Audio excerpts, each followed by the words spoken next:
October baseball is here in August.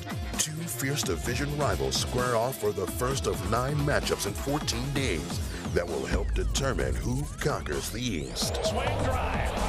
This one is not coming back. It's a big series in the Big Apple. The defending World Series champions are battle-tested and ready for the challenge. Mandelson puts the Braves in front. The NL East lead is on the line.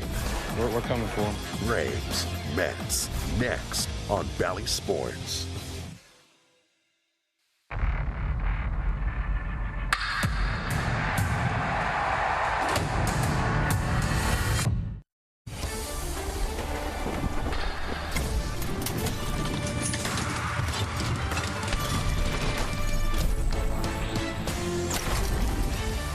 World champion Atlanta Braves baseball is presented by Truist. We join you from New York, where two teams are as hot as the weather here in Flushing, New York. The Braves and Mets are separated by just 3.5 games in this very tight National League Eastern Division race. And tonight, before a packed house at Citi Field, the Braves and Mets tangle in Game 1 of a 5-game series. Hi again, everybody. Chip Carey and Jeff Francoeur. Here we go, partner. 2 weeks will go a long way toward determining how this Eastern race shapes up. The Braves and Mets Game 1 tonight. Man, when you looked at this schedule and you saw August, you knew this had the chance to be a huge series here and back in Atlanta next week, and that's what it's going to do.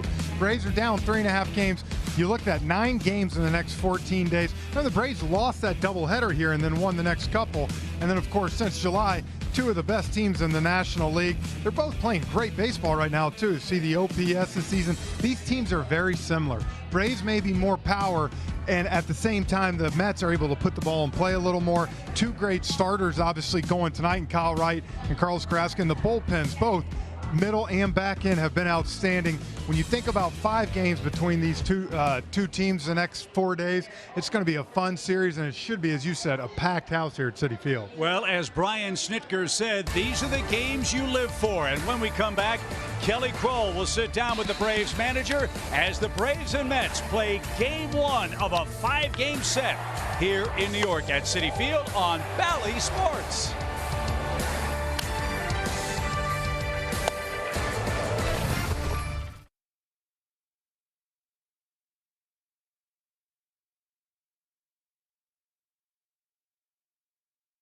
Visit your local Toyota dealers today. Toyota, let's go places. The Georgia Lottery. Today could be the day. And by CarShield. CarShield cars go further. We welcome you back to Citi Field on a beautiful Thursday evening here in the Big Apple. And we are getting you set for Game 1 of this big 5-game series between the Braves and Mets. Now, it's tough getting this even-keeled bunch of Braves to tell you that this series is any bigger than any other. But coming to the ballpark this evening, there certainly was a different feel, and it'd be tough to downplay this one. So I asked Brian Snitker, is this the biggest series to date of the season? And here's what he had to say. And we're behind, and what better way to make up ground than to play the team ahead of you? You know, I mean, I'm always aware of that when we're the hunted and teams come in and, you know, kind of aware of the fact that they're trying to do the same thing to you when you're in that position. So, yeah, it's a big series. I know guys, I'm telling them that. Shoot, we're playing the team we're chasing. So this should be, you know, and what better way to gain ground than to play them? Big, pivotal, momentous, they all play when you're talking about this series between the Braves and the Mets here in August. And one good note for Brian Snitker and the Braves is they did add some bullpen depth because Raisel Iglesias is here with the team in New York. Spoke to the media this afternoon, big grin on his face. You can tell he is happy to be here, excited to be on a playoff contending team. And he went on to say, I'm ready to do whatever it takes to help this team. If that means setting up Kenley Jansen, I'm ready to do it. I just want to help this team win. And certainly he is jumping in feet first because this is a huge series and tremendous pitching to get us started here tonight. It is Kyle Wright and Carlos Carrasco coming your way here on Bally Sports. Game 1 of a 5-game series in Queens. It's all on the way. Stay with us.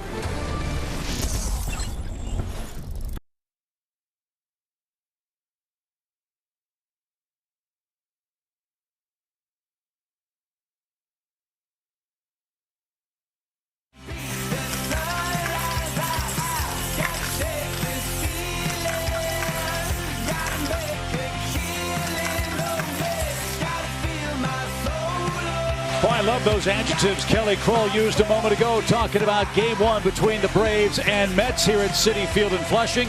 Jeff, maybe one other word we ought to apply is fun. These are games we all look forward to.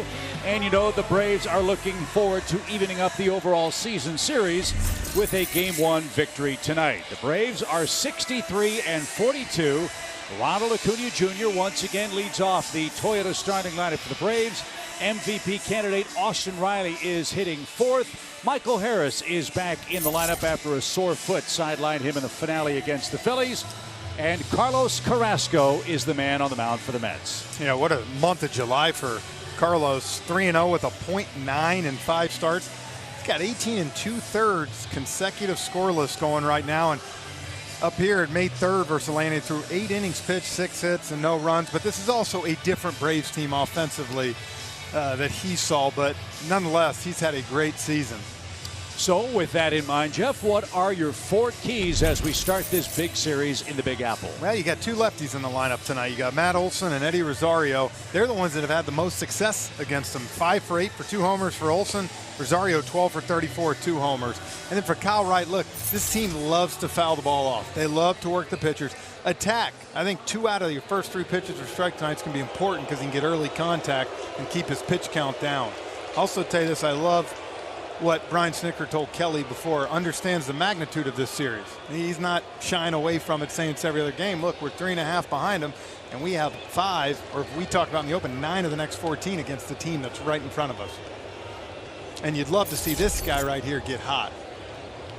Ronald Acuna Jr. needs 5 hits for 500 in his major league career. Let's see if he can take a step toward that here in the top of the first inning as Carlos Carrasco is ready to go. And we're underway.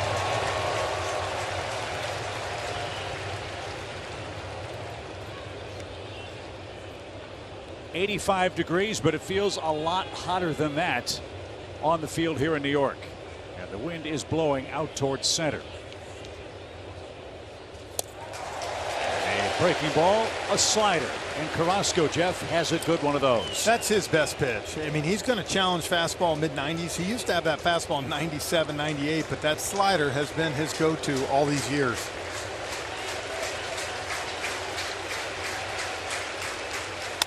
Fly ball well hit to center. Nimmo retreats to the edge of the warning track.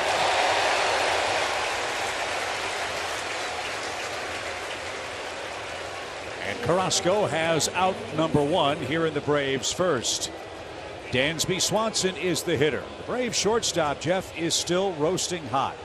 A 7-game hitting streak, and he scored 6 runs in the last week. This is a complete different player than we've seen in the past. I mean, he's had some great seasons, but he has taken it to a whole new level this year, to me, of consistent at-bats, consistent weeks.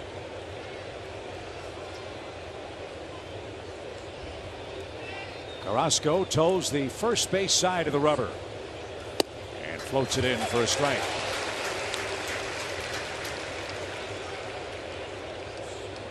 The Braves, you recall, have already played in New York once. We split 4 games up here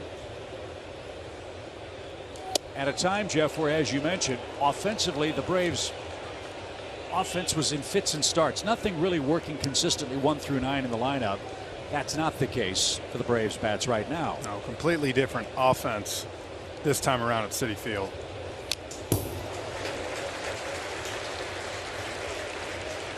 This is a perfect guy for the Braves, Dansby, and these right-handed hitters, Austin Riley, to think right center. It keeps you on that cutter. And if he can, jam you with that fastball, you still got a chance to maybe throwing into the outfield for a base knock, but you've got to set your sights up the middle.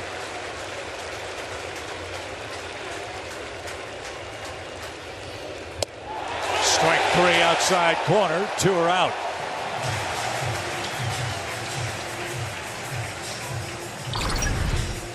Boy, what a perfect slider.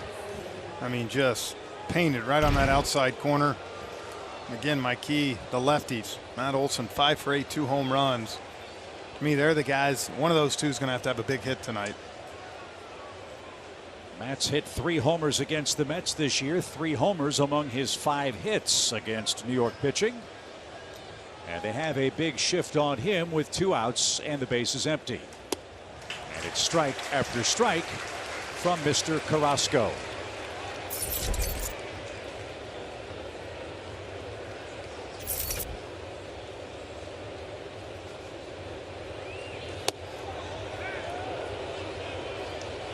Different looking battery for the Mets. James McCann is back from the injured list. He was out with an oblique.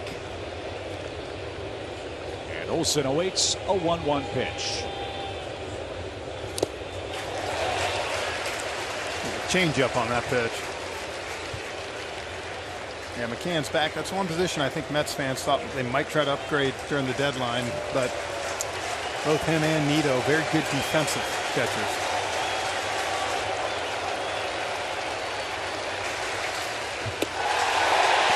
Back-to-back strikeouts for Carrasco in a 1-2-3 top of the first inning. Kyle Wright goes to work. No score in New York.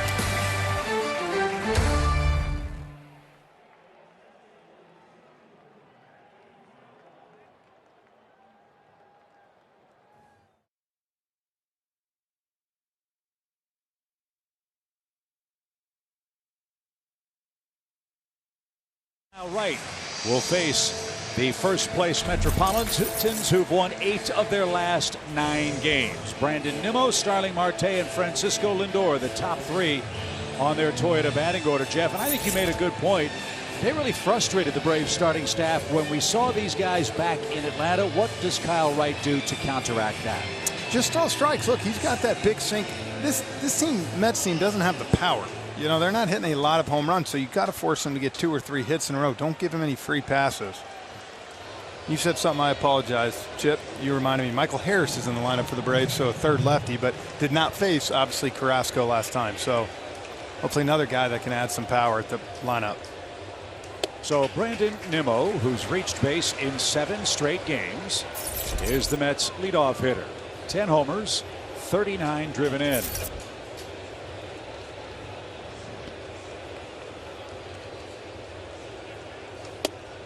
Good breaking ball.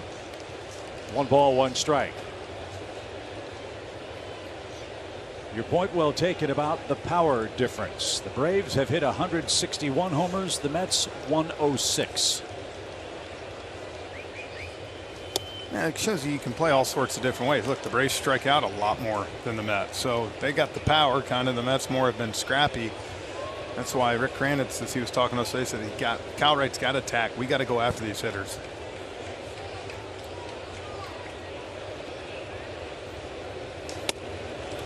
Talking with Cranny before the game, that series in Atlanta, he felt, and I'm quoting Rick Kranitz here, that those 3 starts were the least effective 3 starts the Braves had all year against the Mets. So to echo your point, he wants strike 1 and strike 2. And he gets a ground ball from Nimmo. Quick resolution to the at-bat, and Kyle Wright's off to a good start.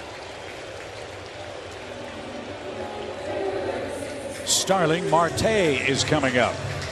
We talked last time, if you remember up here, how many weak base hits the Mets got on the Braves at Citi Field. But they were putting the ball in play, so you know, they were getting some of those. But we thought at some point it's got to even out a little more. And that's something else Cranning talked about. The Braves have the most strikeouts as a pitching staff in the league. The Mets have the most infield hits in the league. So we'll see what gives here in Game 1 tonight with Marte batting and a .299 average. Boy, that's a good slider. 89, almost had that cutter bite to it.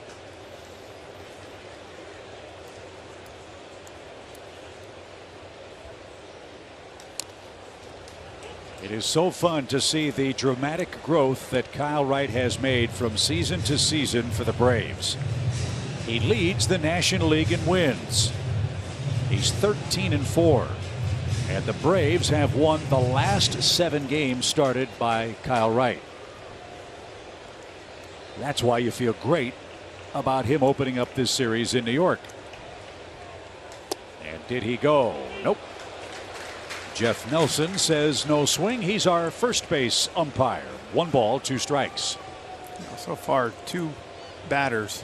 Kyle Wright's been 1 and 2 on both, something that's going to be very important as the game goes on.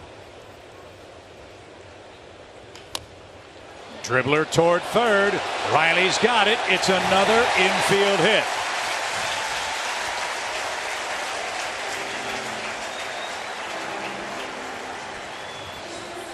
Man, not much you can do on that. You made the perfect pitch. That 57 on the exit velocity. Just ball almost hit his foot. There's no way that ball was going to roll foul, so Austin just got it and held on to it. In that May series up here in New York, through Game 3, the Mets had 9 hits that were less than 80 miles an hour. Yeah, I mean, but as you said, they all count. And right to the stretch against Francisco Lindor, the hottest Met hitter.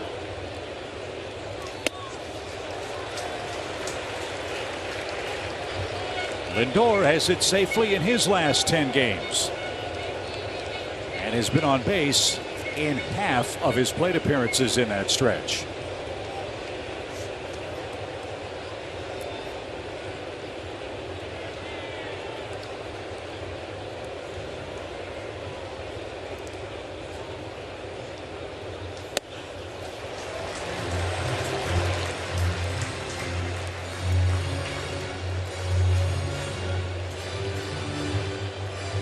Kyle Wright is at his best.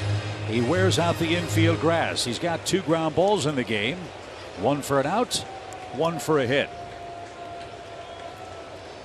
Lindor, a switch hitter, gets an extra step batting from the left side.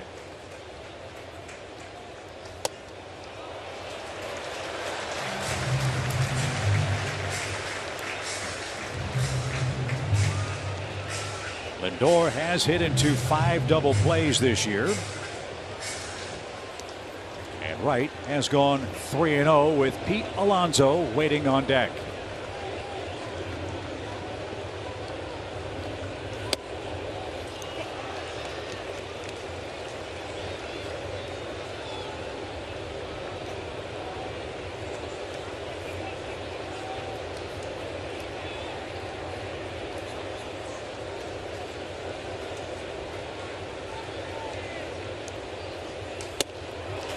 Two on, 1 out. Lindor earns a 1-out walk.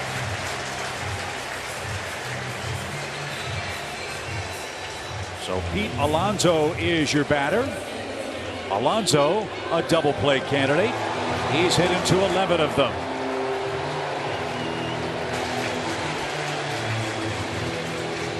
Alonso leads the league in RBIs with 88. He's 3rd in homers with 28.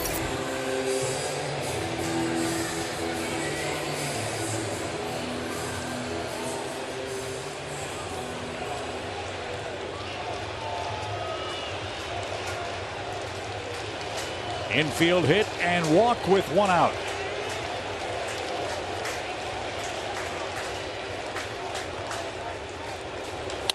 Line drive left field. That's down for a hit.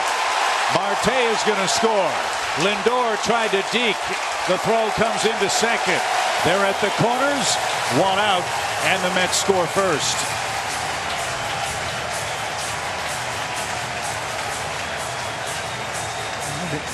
Pete got a hanging off speed pitch right here from Kyle. Kind of just backed up and he threw it to left field. And I actually think Rosario might end up getting an error on this, possibly down left field, because Lindor stopped right here. Let's take a look and see how he kind of bobbles it and then decided to go. I don't know. We'll see how they score it. If he gets that cleanly, it's 1st and 2nd. But the double play is still in order for one of the newest Mets, Daniel Vogelbach, who came over from the Pittsburgh Pirates. 3 straight base runners for the Mets. They lead 1-0.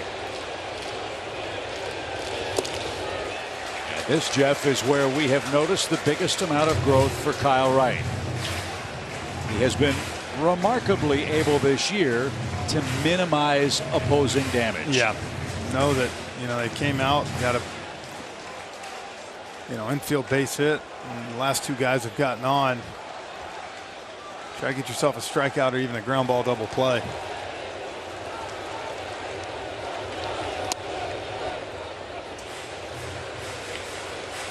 Vogelbach had a big game for the Mets yesterday. He hit a grand slam for his first Mets home run. He has 13 in total on the year. And he's a patient hitter too. He's walked 47 times. So not an easy out.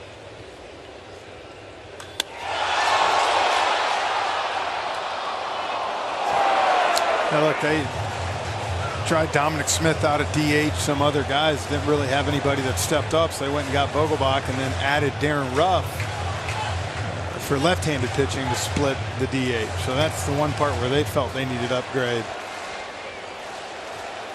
Now it's a long fly ball foul, but now you got 2 strikes. Got a chance to get a strikeout here. First and third, 1 and 2 for the Mets designated hitter. Double play ball.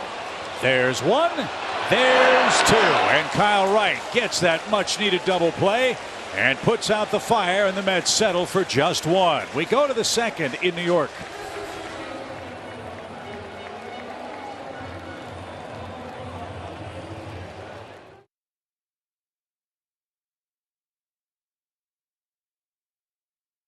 In the National League, we'll lead off. Jeff, he's also our Georgia Natural Gas Impact player.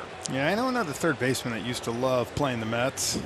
Austin, no different. 4th highest career slugging percentage against the Mets all time with 150 plate appearances.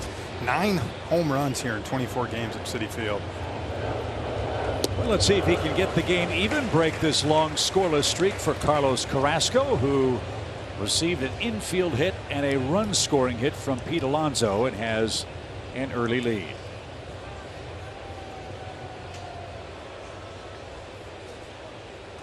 What a lift, though, for Kyle Wright getting that double play ball. That inning could have got 3 or 4 runs.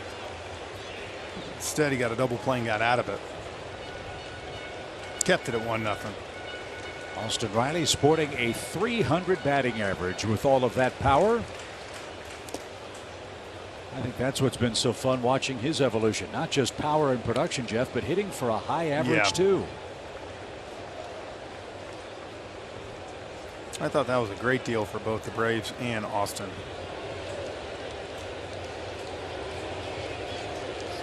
Base is empty. The 2-strike pitch.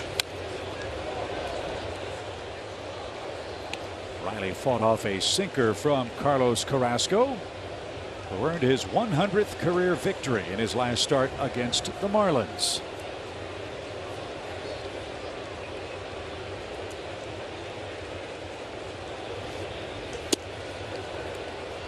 What's it like facing this guy? I know you did. Yeah, he's tall out there. He's a big guy, so he's got that high velocity. But again, I'll say he's got a really good slider, one of the better ones in baseball. So if he's throwing his fastball for a strike, he pitches off that. See right now he's trying to. That's where Austin Riley, the damage he's done. You can see all 3 sliders to him been way off the plate.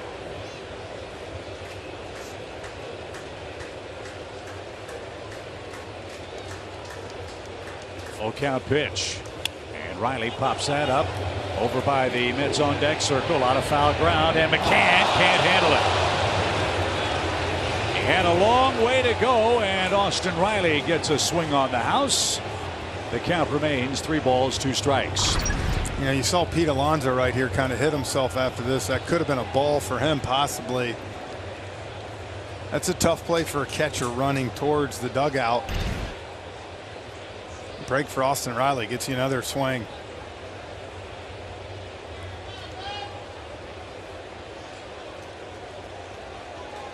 We have seen Austin take advantage of these bonus swings.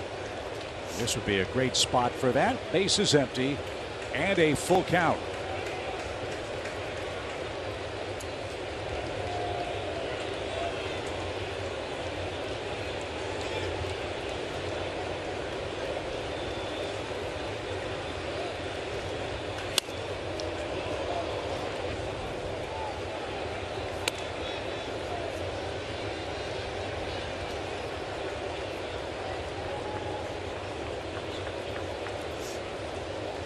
Austin Riley is riding a 5-game hit streak entering play tonight.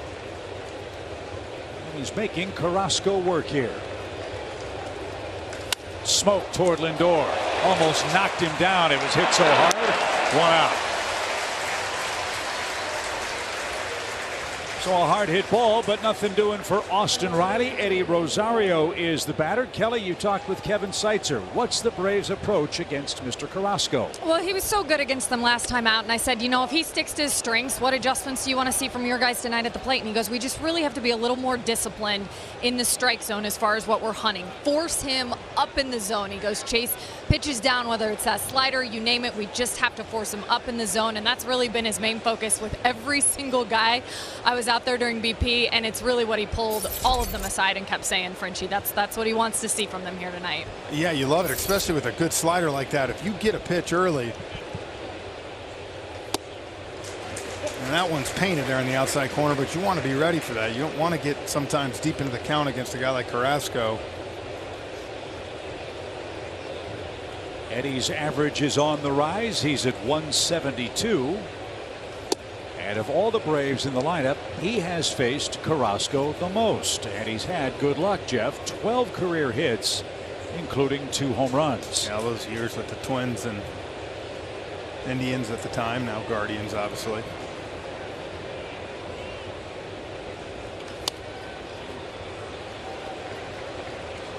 Well, the thing facing Carrasco from the left side, it kind of, you know, he's still going to throw that slider some, but it's not as effective against the left-handed hitters like it is the righties. It's not like a true cutter.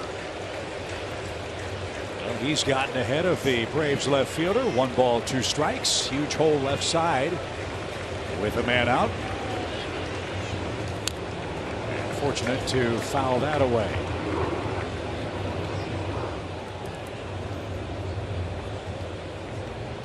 Big series, 2 great teams, big crowd, a lot on the line in the next 2 weeks for the Braves and for the Mets.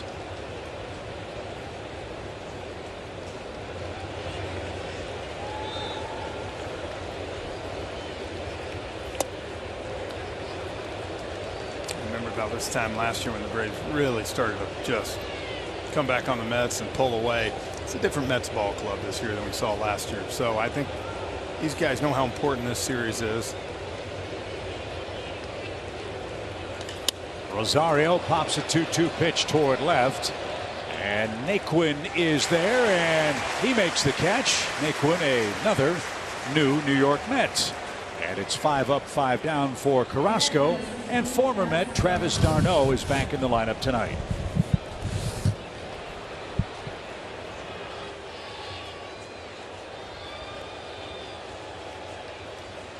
d'Arnaud out the last couple of days with a stomach bug. Talked to him before the game. He says he feels good to go, and he loves hitting here in New York. As a former Met, he ought to. Loves the first pitch. Carrasco 5 for 5 tonight on first pitch. 6 for 6, but he gave him that one. You see d'Arnaud was ready for that fastball and got a slider. 11 homers, 40 RBIs for the Braves catcher.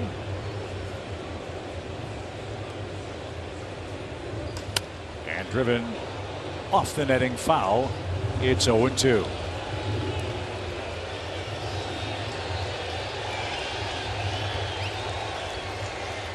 So he has enjoyed facing the team that once fed him. As the ball got away from a fan in right, Marte will clean that up.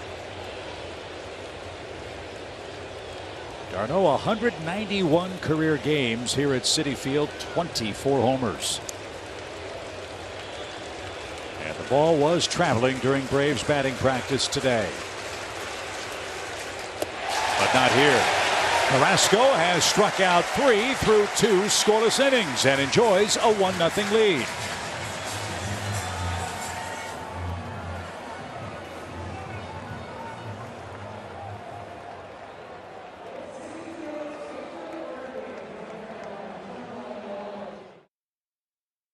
Feature. That's the thing. You see the 9-1 record, and you might say, hey, he's received 6.8 runs of run support in those 11 starts, but he's also gone 8 out of 11 of those for quality starts. And something that was so big in that first inning for that double play, 54% of those outs been ground ball outs. So So Kyle threw 20 first inning pitches. Was 2 for 5 in throwing strike one. And he will face Jeff McNeil, the Mets second baseman, who's riding a 6-game hitting streak for New York.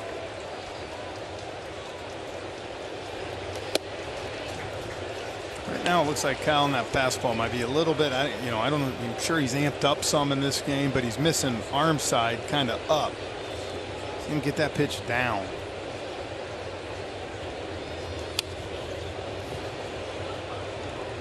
McNeil over 300 with his average, 5 homers, 39 driven in.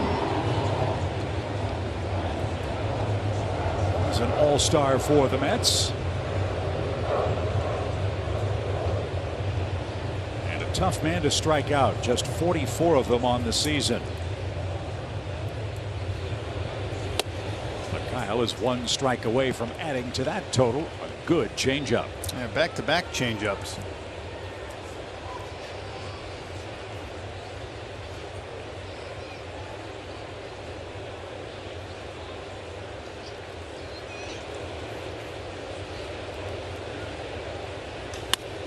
Lifted toward left and playable for Rosario. And right has the first out. Tyler Naquin coming up for the Mets. What a beautiful sequence.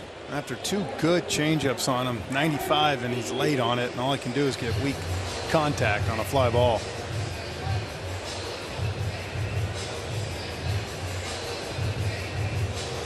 So he resolved that at bat quickly. Now Tyler Naquin. Jeff, what does this man bring to the Mets lineup? Well, he's athletic too from a defensive standpoint, but just another left-handed bat that in matchups like this, you can give. I would think, look, at the end of the day, Mark Canha's still going to play a lot against righties, but maybe this is a matchup where you feel he's got a better chance. It's interesting how the Mets have their lineup lined up, if you will. Vogelbach, McNeil, Naquin, and Guillorme. 4 left-hand hitters in a row for Buck Showalter. That might lead to a favorable matchup for the Braves bullpen later in the game. But I also think you got Darren Ruff, you got Mark Canha, so if you do bring in that lefty, I mean, Buck's the type of guy, he's going to play a matchup late in the game. Maybe not in the 5th or 6th inning, but as the game goes on. Well hit to right. Acuna will turn, and that one's gone.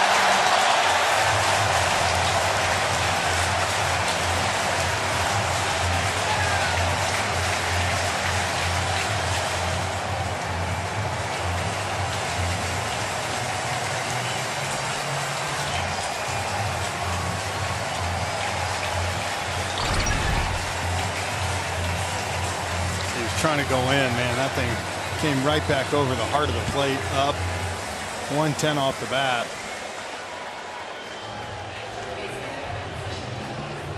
That one into the bullpens, and the Mets have extended their lead. It's 2-0 on a solo home run from Tyler Naquin.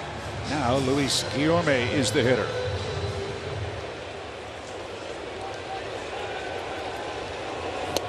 Kind of like that doubleheader, Carrasco and Wright met up earlier this year in May. Very similar, if you remember. They kind of just kept slowly tacking on runs. Kyle went 7 innings in that game.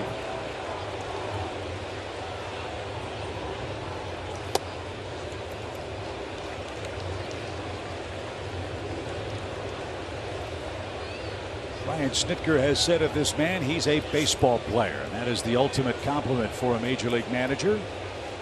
Guillorme has been a tough out for the Braves. And Kyle Wright, after an encouraging start to the first 2 hitters, Jeff, has had to pitch behind in the count quite a bit. Again, you saw the last couple away. Miss an arm side run. On the ground right at second, tricky hop. And Kyle gets a ground ball out. That's number 2. James McCann is the hitter. But first, a word from Zaxby's. Fried chicken salad under 600 calories with the dressing? You better believe it.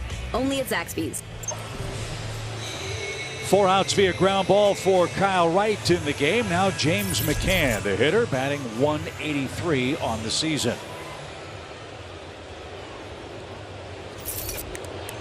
Were you surprised they didn't get Wilson Contreras, who was rumored to be on the block for the Cubs? I was a little bit. It sounded like it, but again, you know, I think the Braves taught so many teams lessons last year at the deadline, honestly, that sometimes not the big splash, it's getting the right guys.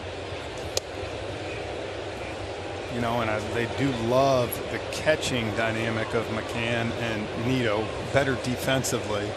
And having to learn a staff on the fly in the middle of a pennant race. And this is a staff that's built for pitching too, so you want a good catcher, you know, defensively. So I think those probably all went in.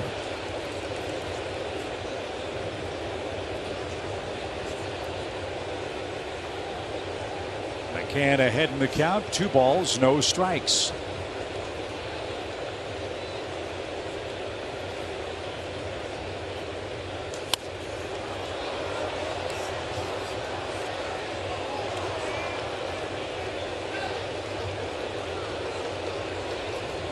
That ball strike ratio not where Kyle wants it, but let's see if he can settle in here and get McCann and turn things over to the lower third of the Braves order when we get to inning number 3.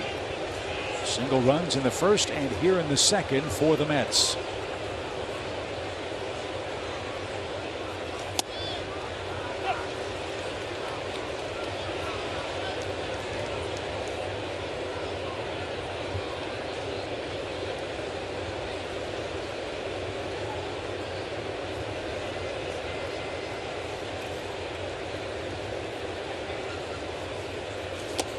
Good finish. James McCann chased. That's Kyle Wright's first strikeout of the game. It's 2-0 New York.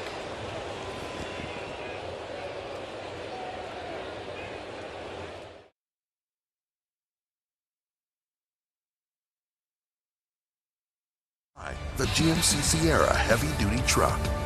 The All-South Highway Safety Team. Never mix drinking and driving. And by Yamaha Boats and Wave Runners. Off to the third we go in New York. The Mets have an early lead. College nights are back at Truist Park. Kennesaw State's on tap August 16th, Tennessee August 18th, and the Clemson Tigers August 21st. Get your tickets today at braves.com/college nights. 21st seems like a perfect night to get your tickets. You know the Tigers are going to turn up at Truist Park. Let's see what Marcell Ozuna can do leading off the third inning. The Braves looking for their first base runner against Carlos Carrasco. Has had an excellent breaking ball to start tonight. He's up to 20 2/3 consecutive scoreless innings.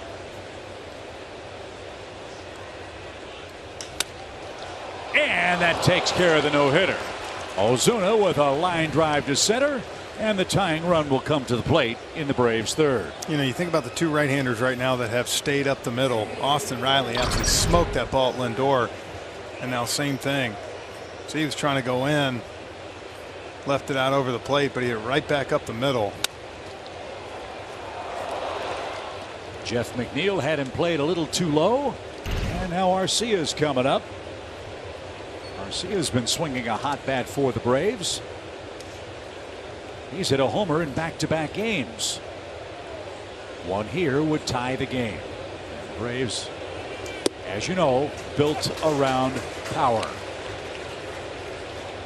The Braves 161 home runs this year. Arcia has 7 of them.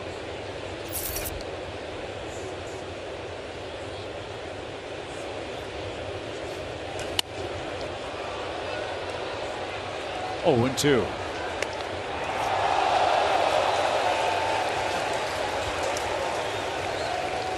One thing we've noticed, Jeff, about this resurgent Braves offense, 2 strike counts don't bother them. 2-out situational hitting doesn't bother them.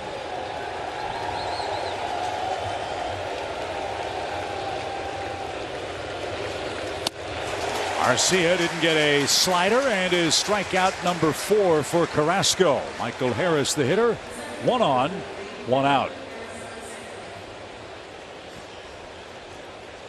You know, Michael's never faced him before. See if he can get on something and gap one, try to get this Braves offense on the board.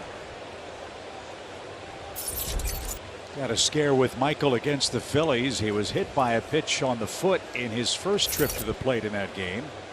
Finished up against Philadelphia, but for precautionary reasons, Snit gave him the day off in the series wrap-up. So hopefully he's rested and ready in this enormously important series. Yeah, I think that was a smart move. Gave him really 48 hours to kind of get it ready to go for tonight. Especially for him, his game's built so much on speed. Ozuna has a short lead and is chased back to first.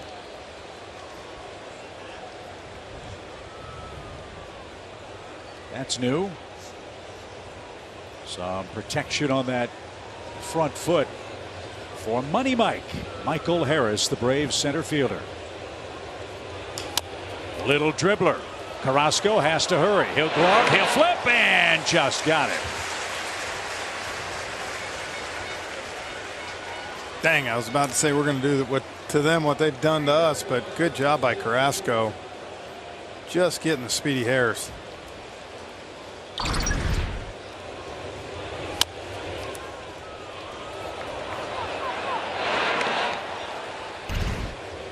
So Carrasco, who's thrown strike one to 8 of the first 9 Braves hitters, now starts his second trip through the lineup with Ronald Acuna Jr., who flied out to center to start tonight's game. Ronald is overdue to hit a home run.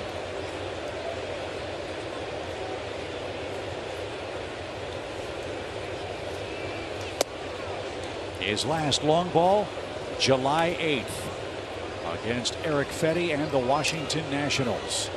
More than anything, I want to see him split that right center gap. That's what I've missed from seeing from Ronald. So he's been one of the better opposite field hitters.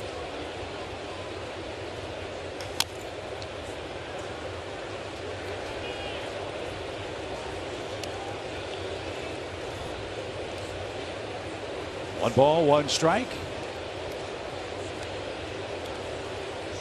It would be great to pick up a 2-out run here and start to sow a few seeds of doubt among the Mets patrons here for game one.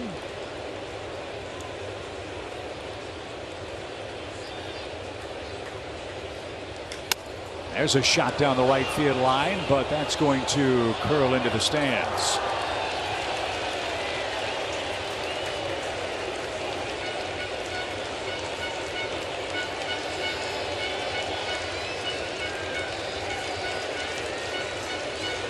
So here we are, partner. 2 strikes, 2 outs, tying run at the plate. Outfield straightaway and deep.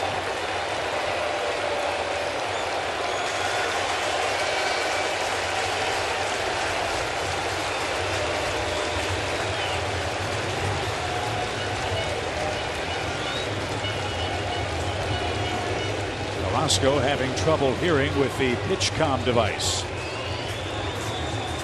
And now he's ready.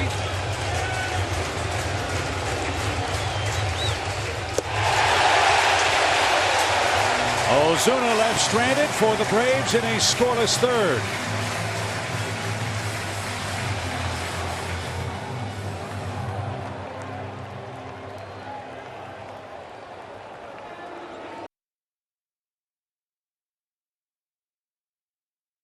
Truist. We are in New York at Citi Field. It's game one of our 5-game series. The Mets have scored single runs in the first and second inning. Kyle Wright goes back to work against the top of the Mets order. That's Brandon Nimmo, who is 0 for 1 so far tonight. See if Kyle can get in a groove. He's had to pitch behind in the count an awful lot the first trip through the order. And that's a good way to start. Now 4 out of 10 in throwing first pitch strikes. And that, as we said, was one of Rick Kranitz's keys when we spoke to him before the game. Yours as well. Attack these hitters.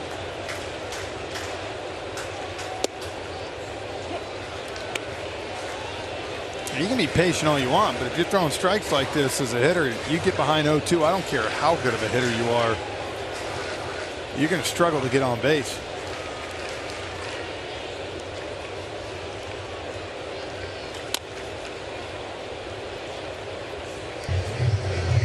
swing, I think, kind of encapsulates the way the Mets approach their game offensively.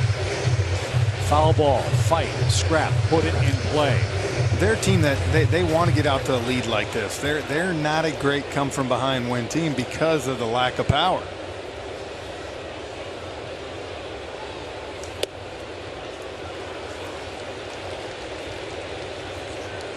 So they cashed in a soft infield hit. Then Tyler Naquin hit a solo home run, and that's where we stand. And to your point, Jeff, you're right.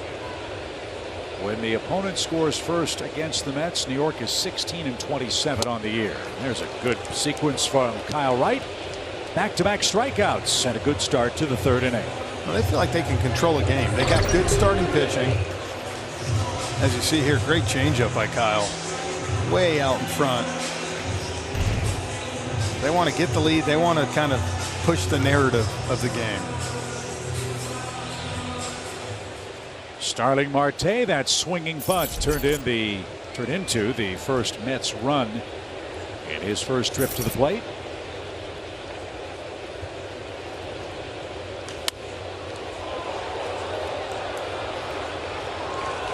Another first pitch strike.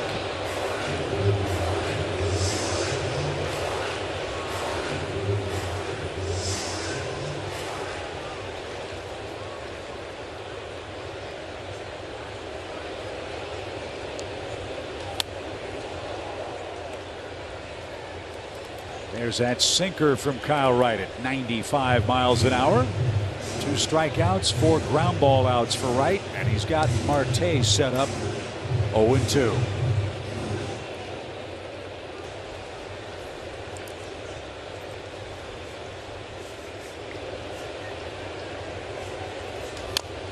And that's the thing, you look down the lineup, the bottom 4 for the Mets, 5 home runs, 7 home runs, 2 home runs, and 2 home runs. Then you go to the Braves, 11, 19, 7, and 9. And in Arcia and Harris's case, you know, it's more of a lack of playing time. Harris hadn't been up the whole year, and Arcia really has started to play since Ozzie went out. Back up the middle, but right at Arcia. The Braves defense positioned perfectly. That's the second out of the inning, and Wright has set down 4 straight. And Francisco Lindor is coming up.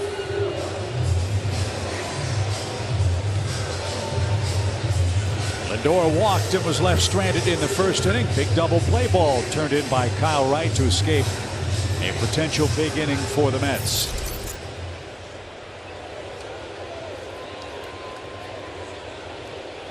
Much better year for Lindor, his second in New York than his first last season. Yeah.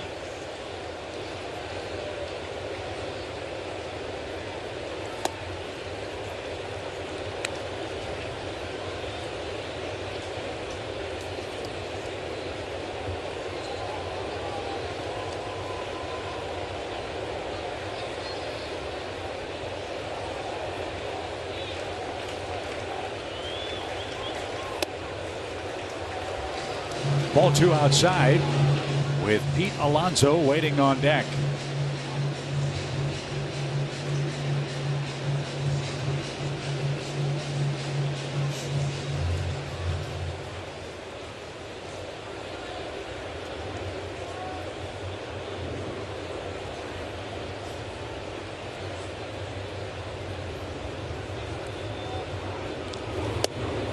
I think that's been his best pitch tonight. It has. He's got a lot of takes on that. That and his changeup's been great too tonight. Really, he's not been able to control that fastball.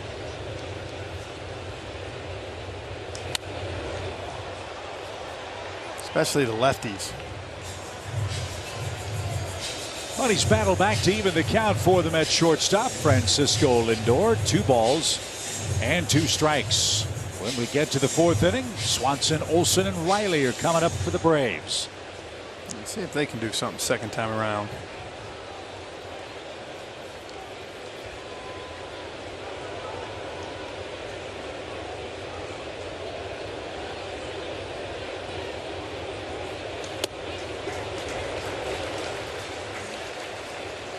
I would assume, Jeff, from a hitter standpoint, right now, that's a pitch the Mets offense can eliminate from Kyle. Yeah, the problem is when you do that, then he throws one at 95 and it's a strike. But yeah, I mean, what they're really getting to hit right now are the off-speed pitches. And Lindor walks for the second time. This one a 2-out walk. And Alonso will be the Mets hitter.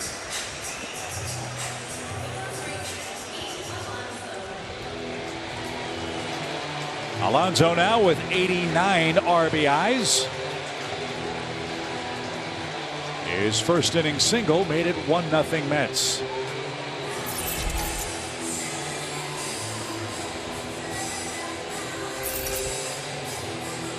And another reason the Mets are doing what they're doing, Pete Alonso's had a big year. If you look back at 19, obviously that 50 whatever home runs, kind of struggled in 2021 comparatively speaking, but he's back in the middle of the lineup being a huge threat this year. 11 RBIs since the All-Star break for Alonso. And he hits with 2 outs. I loved your point you made in our open about how evenly matched up the Braves and Mets are. That's reflected in the RBI chase in the National League. The Braves have 2 of the top 10 RBI men in Riley and Olson. The Mets, Alonso and Lindor in the top 10.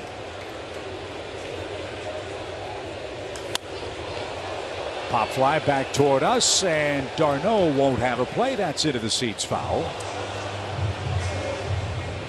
And Wright gets ahead. 0-1. That's what I'm saying. You notice his fastball to all the right-handed hitters, though, he's been in the zone with.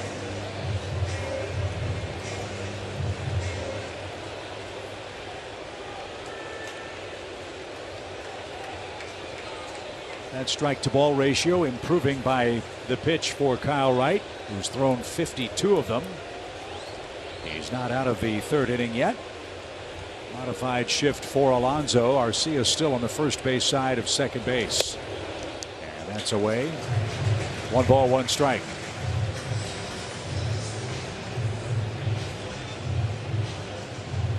Alonso has turned into a very patient hitter too, Jeff. He's walked 41 times. He is not just wailing away for the fences.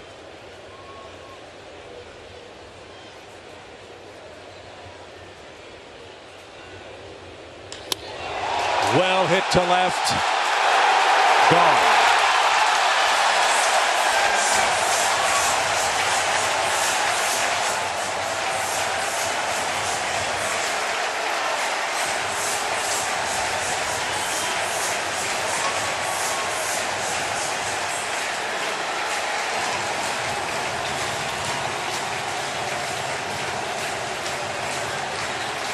Alonso's 29th home run.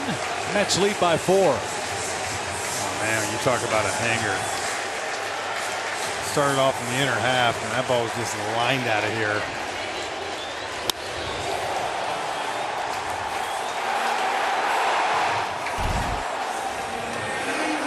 So Alonso with 3 RBIs in the first 3 innings of game 1.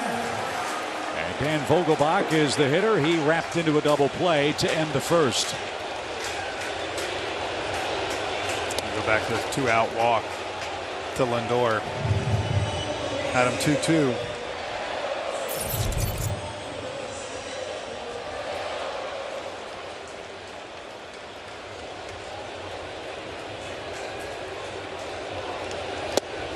There's a strike. It's 1-1. So we've got our work cut out for us in game 1 tonight. Pete Alonso and the Mets have scored in each of the first 3 innings to this point.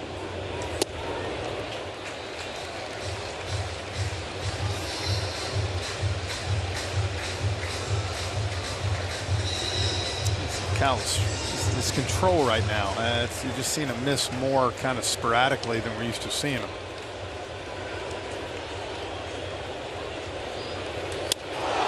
That's well hit.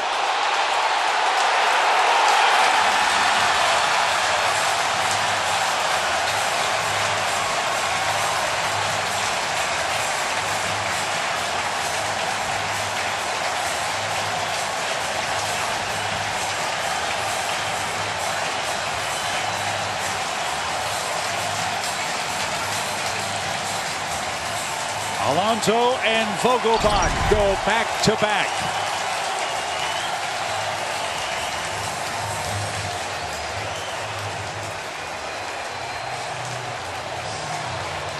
He missed that one right over the heart of the plate into a guy like him. But Vogelbach's looking to do one thing right there, damage. Good location for Kyle. So a grand slam for Vogelbach yesterday, a solo home run here in the third, and all of this with 2 outs, the walk, and then the homers. And the Mets enjoy a 5-0 lead. Rick Kranitz makes his first visit of the night.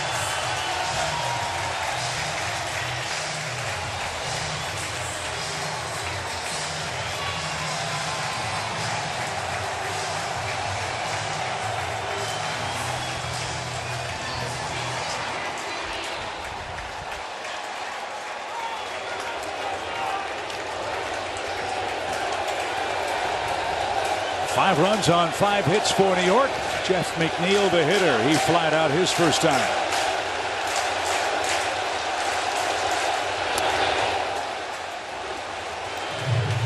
And Jeff, I think you hit it on the head with Kyle. We're so used to him being so sharp and so effective. Getting ahead of these Mets hitters, which was so important. He's under 50% in throwing strike one.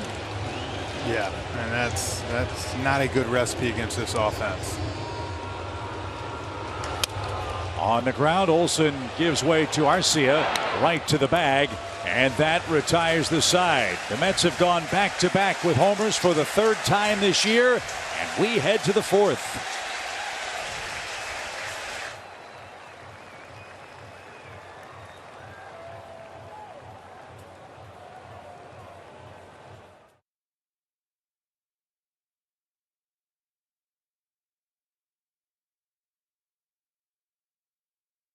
The Braves, though, down 5-0. Dansby Swanson will try to snap this scoreless string for Cookie Carrasco, and who better to do that? Our Zaxby's indescribably good player. Yeah, great work against the East this year. Sitting 333 with runners in scoring position, too. And since the start of 20, hitting 350 up here in Queens. First pitch swing, skied towards center. Nimmo is right there. 1 pitch, 1 out.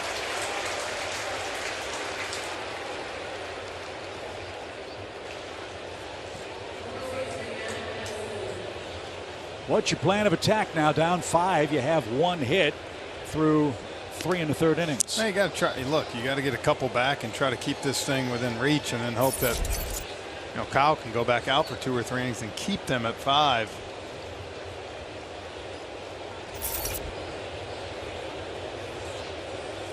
Matt struck out to end the Braves first, so he is 0 for 1.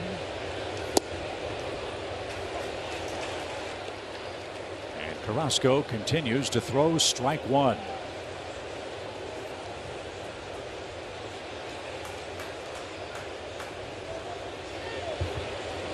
He's 9 out of 11 in first pitch strikes as this one rolled toward Alonso. Easy play. 2 outs. So Carlos Carrasco, 3 straight scoreless starts, Jeff. This is his consecutive innings scoreless streak. And it is far and away the longest active in Major League Baseball. See Merrill Kelly on there, who pitched against the Braves last week. A nice little run.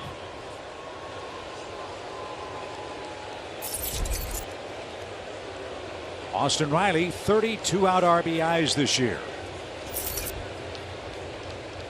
He's sitting on 29 homers. But it's, again, an uphill battle when you're down 0-1. Carrasco's doing a good job right now of throwing that fastball in on these right-handers and then really being able to set up that slider away.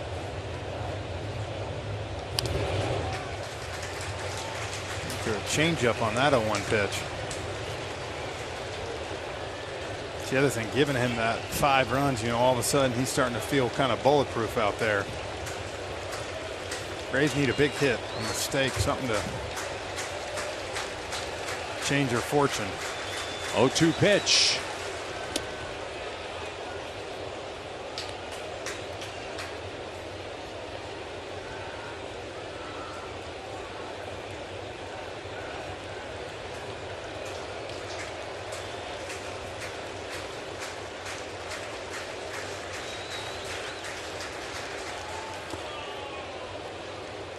It's even now for the Braves MVP candidate, Austin Riley. 2 balls, 2 strikes. 47 pitches for the Mets right-hander, just 11 out of the strike zone.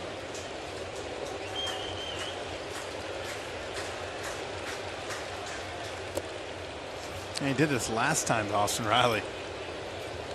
Got him 0-2 and then all the way back to 3-2. And on 3-2 pitch last time he came hard in with that fastball, the one that McCann dropped. Let's see this time after some sliders away if he tries to do it again. Full count, 2 outs. There's a 2-out walk for Riley. Second base runner for the Braves, and Eddie Rosario coming up. He did come back in with that sinker. Pretty good pitch. He might have had so much movement that influenced the umpire's call. Definitely bottom part of the zone, so. So Carrasco back in the stretch. Second time that's happened. Here's Rosario. He flied out his first time up. Eddie has 3 career hits in this ballpark, 2 of them home runs. And again, 2-out run scoring. That's been a huge part of what the Braves have done all year long.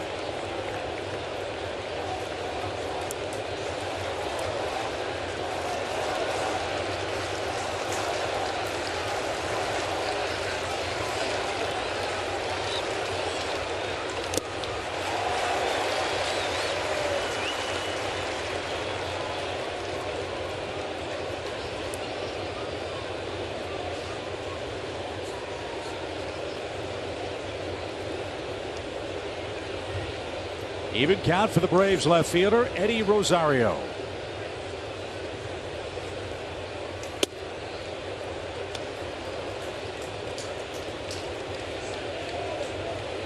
All help appreciated. Yeah, I was going to say 2-1, so you can get a pitch somewhere up in the zone that you can elevate.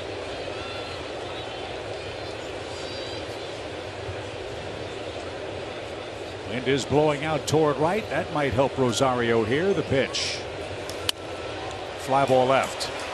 Naquin comes in, almost overran it, and now recalibrates, and that retires the side. Nothing doing in the Braves' 4th. Mets lead early.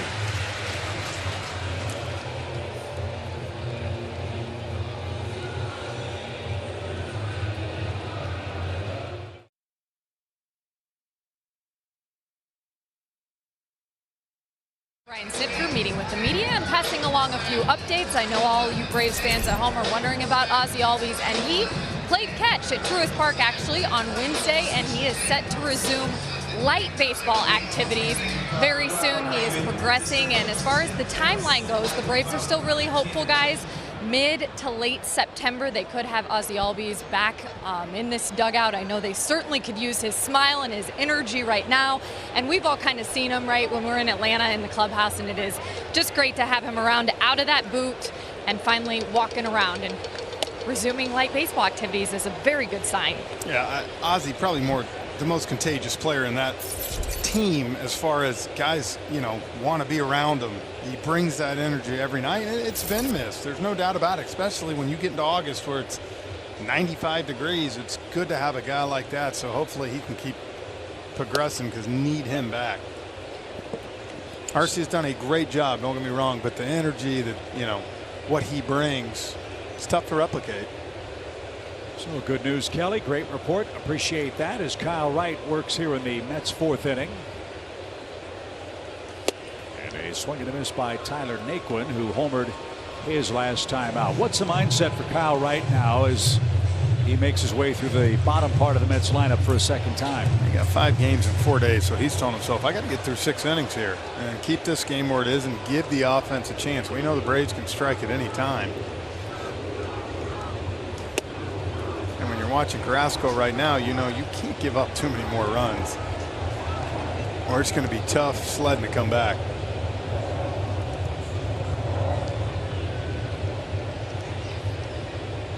Two 2 balls, 2 strikes for the Mets left fielder Tyler Naquin. And a swing and a miss. Here's a good breaking ball from Kyle Wright. His third strikeout. One man down.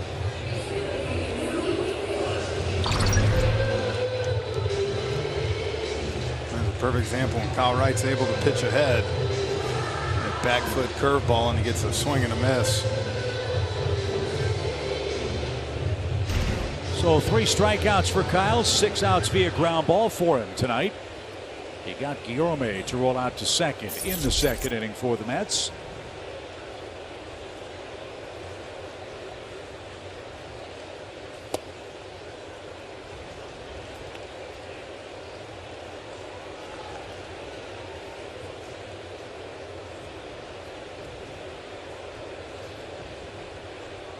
James McCann to follow in the New York fourth.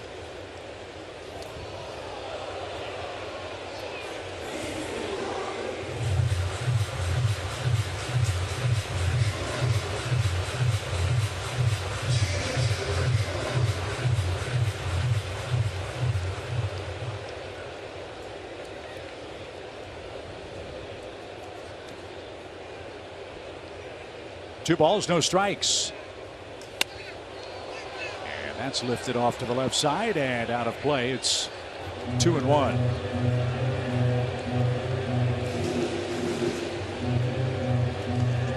Big night so far for Pete Alonso. A homer, a run, 3 RBIs. The Mets have hit 3 homers in this game.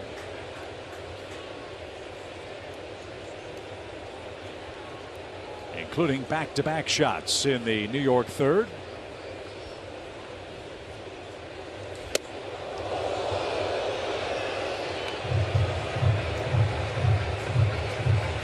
You can tell Kyle's fighting that control. The bottom part of the lineup like this.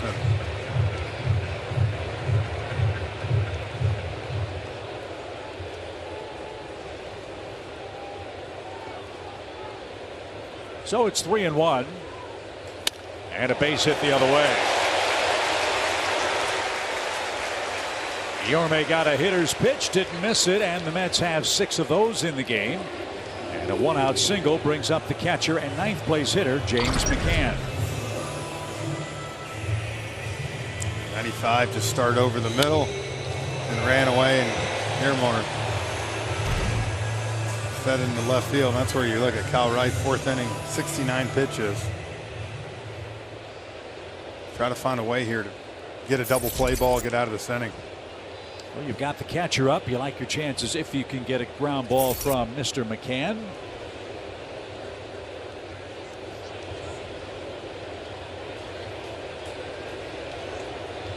He's hitting to 4 of them. Wright has a double play tonight and gets ahead with a strike. And that's going to be the theme, I think it's safe to say, Jeff, for this entire series for the Braves. How effectively can they get ahead in the count and try to keep these Mets hitters in pitchers counts, not hitters counts? That has been a struggle for Kyle tonight. As this one slowly hit up the middle. Arcia steps on the bag but drops the ball first.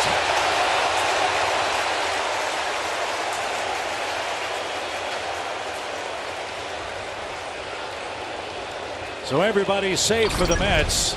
Instead of a double play, the Braves get nothing, and 2 are on with 1 out.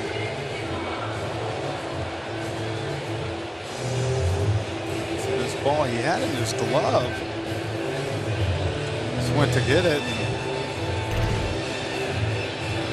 And it went from being an inning double play, keeping it 71 pitches. Now you got the top of the lineup up, still only 1 out.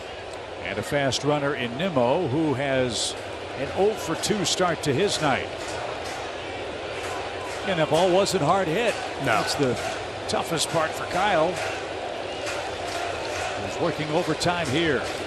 This one sharply hit right through the legs of the umpire. What a job. And the Braves can't turn it. Nimmo flying down the line beats the Rap at first. The Braves get the force at second. They're at first and third for Marte. Yeah, I thought he got him. They're going to look at this from here.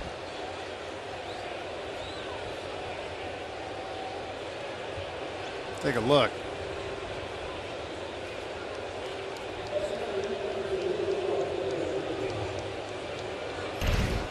That was some great concentration by Arcia. That ball was whistled right up the middle and through the legs of Manny Gonzalez, the umpire. And Orlando was able to make the play. And a bang call at first for the moment has Nimmo safe and 2 out. Right between the umpire's legs. So that worked out well. The Braves challenge, and Nimmo is doubled up. And Atlanta's bats go to work in the 5th inning. It's 5-0 Mets in Game 1. Second double play behind Kyle Wright.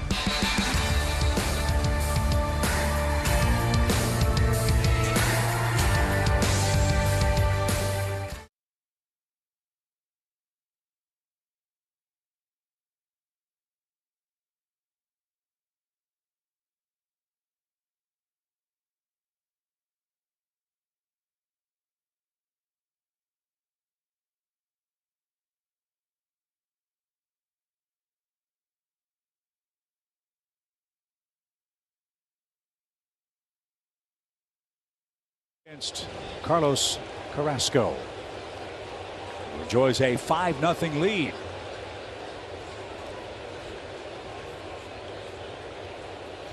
Again, our sport is so filled with numbers, and they are important. And when you look at the pitching performances through 4 innings for both of these starters, Jeff, the one that stands out most, strike one. Yeah. Carrasco has done that almost 80% of the time. Kyle Wright has been under 50% in tonight's game. And the pitch right now to these right-handed hitters, the slider is getting them. I mean, they're swinging and missing. It's got good break to it.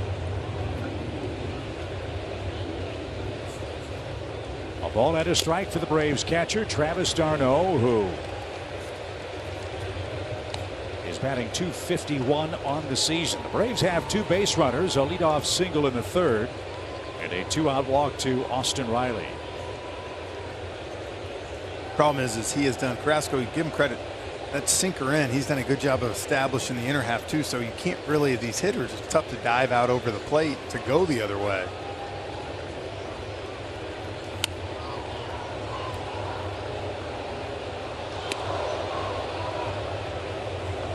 The other thing that worries you about Carrasco is the economy with which he's working, Jeff. He's only thrown 57 pitches.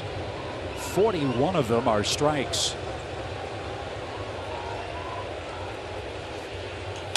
There's a shot into left. Naquin dives, can't get it. It ricochets toward the line. And d'Arnaud wisely is going to throw out an anchor and play it safe, down 5-0. There's a start for the Braves. A leadoff hit. Well, that's the thing. He really hasn't had a pitch at all in any trouble whatsoever. So maybe now you can get back-to-back hits and get some guys in scoring position. Naquin actually got lucky that ball didn't bounce over him, go all the way to the wall. Any special challenges in playing the outfield here at Citi Field in New York? This is one of the bigger ballparks. Look at Pete Alonso. Alfalfa. As Alfalfa leads from first. That really is amazing. His hair pops out of that thing every time. Ozuna has the first Braves hit. Big ballpark in New York. Naquin hasn't played here a lot. Yeah, I mean, I will say this. It's big, but it's not what it used to be. You know, when you talk about how big the outfield was here when it first opened. So, especially left field. That's one of the big changes here at Citi Field. They tried to help David Wright in his day with moving in the fences in right center. Yeah, they had it at 358 if you remember back in the day to right center at Shea Stadium. Then he come here and it was like 410. It's like, gee, thanks. 2-0 pitch. Again, whiffed on that, but it's called a strike. It's 2-1. Braves have 2 hits. d'Arnaud and Ozuna have them. Marcel singled over a leaping Jeff McNeil, who is playing him in the shift back in the Atlanta 3rd. A lot of baseball left. It is the 5th inning. To string together a couple of hits and then a big fly here to get back in the game. The pitch. That got away, and d'Arnaud's going to move up. So McCann has boxed 2 balls in a row here. That takes away a double play. We'll wait for the scoring.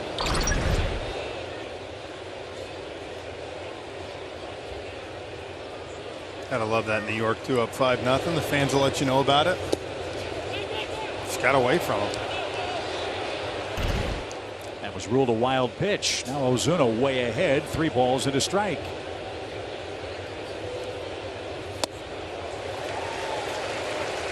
That's what separates the kids from the big boys, doesn't it? Took some off. That slider, that was almost like a curveball for Carrasco. 81. Well, what's he going to throw now? He's had everything at his command to this point. Full count pitch. Lined and caught at third. Guillorme is stabbed to his right. He doesn't catch that. The Braves have a run and a runner at second. Instead, it's out number 1.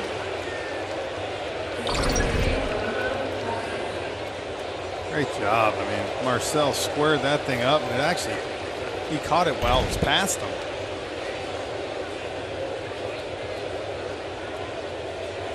Guillorme getting a lot of playing time at third base. Remember, they traded J.D. Davis to the Giants for Aaron Ruff. Here's Arcia. Orlando struck out in the 3rd inning.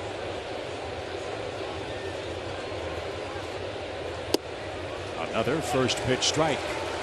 Now, Jeff, it's not on one pitch. He's thrown everything in his arsenal, it seems, for strike 1. You know, that was a curveball they put up there at 80, so I'm guessing that 81 was a curveball that he threw to Marcel on the 3-1 pitch.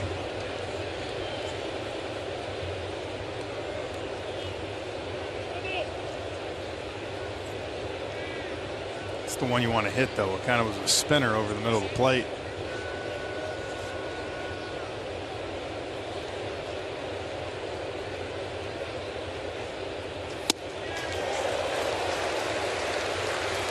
He goes 81 to 93 on back-to-back pitches.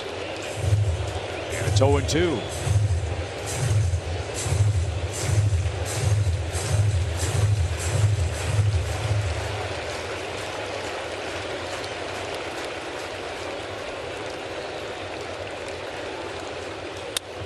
Driven toward right. Marte retreats. Darno will tag up at second after the catch. The Mets concede the base. Arcia moves Darno 90 feet away with Michael Harris coming up. If Harris can break this thing up, at least get a run on the board. You never know, turn it over to the top of the lineup again, see what happens. And show this guy he's human. Remember, he's got a 23 inning scoreless streak working. Time to change that. Harris, a slow roller that almost turned into a soft infield hit his first time up. So Michael 0 for 1. Sitting on 9 homers in his rookie season for the Braves. All 9 of his homers have come against a right-hand pitcher. One here would trim the lead to 3.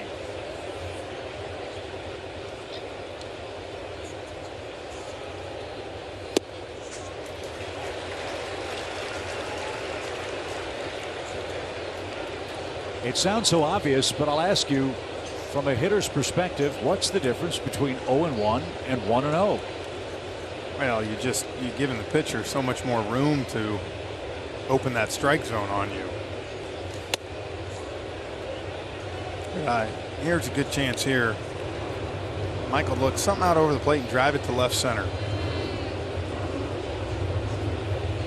They shade him slightly that way with Brandon Nimmo. 1 ball, 1 strike. Sharply hit and through. There's a base hit, and the Braves are on the board. Money Mike comes through. Yes, it was another 2-out RBI for the Braves. That snaps Carrasco's long scoreless streak, and the Braves now down 5-1. Talking 4 keys, some of the lefties coming up with some hits, and it's the young rookie Michael Harris gets a changeup, shoots that hole. So the scoreless streak for Carrasco ends at 23 1/3 innings.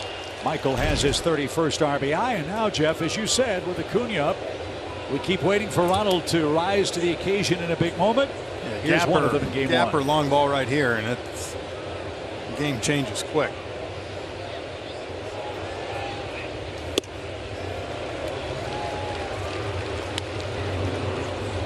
Ronald has flied out and has struck out. You know, one thing Ronald does as good as anybody over the last few years, Chip, is letting the game come to him. And right now you can tell he's trying to force it. He's trying to, you know, almost make it happen and let it, instead of letting it happen. So how do you do that? I mean, you got to find a way, like you said, to relax. Think about going the other way and get a pitch you can handle. Those are 2 just fastballs that, here you go.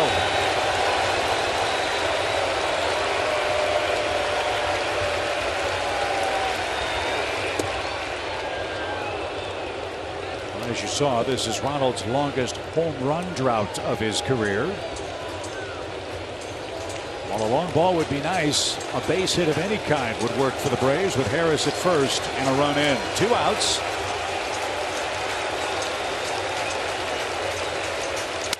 Fly ball, well hit center. Nimmo going back at 408 at the wall.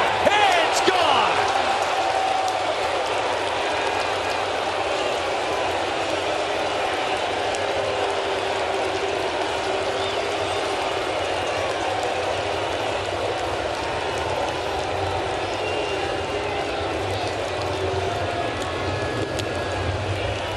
What a satisfying trip around the bases for Acuna.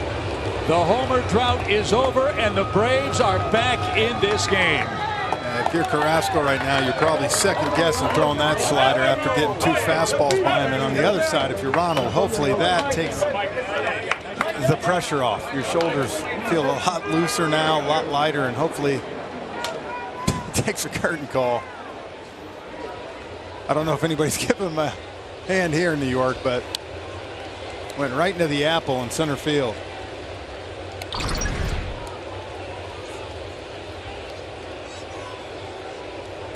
He was trying to go away, and that thing spun right over the middle of the plate. Ronald knew that one. So did McCann, the catcher. Yep. And the Braves have scored 3 in the 5th. It's a 5-3 game. All of this production, Jeff, with 2 outs. It's amazing. You know, it's simply amazing. You know, the Mets have hit 3 home runs tonight, but the threat of the long ball for the Braves, that's exactly what's got them back in this game quick. It's the power.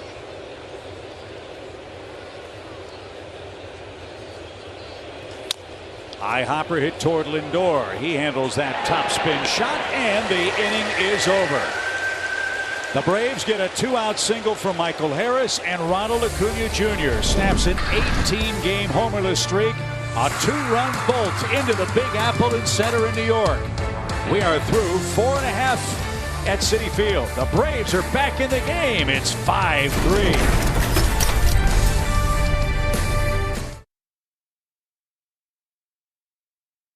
Makes it a 2-run game as we head to the bottom of the 5th inning, Jeff. And now this is where you need Kyle Wright to really step up. Yeah, your team just got you a huge lift, got you right back in at 5-3. Need a shutdown inning in the middle part of the order. And he starts with strike 1. Marte, Lindor, and Alonso are coming up. Citi Field was rocking a few minutes ago. It's gotten a lot quieter now.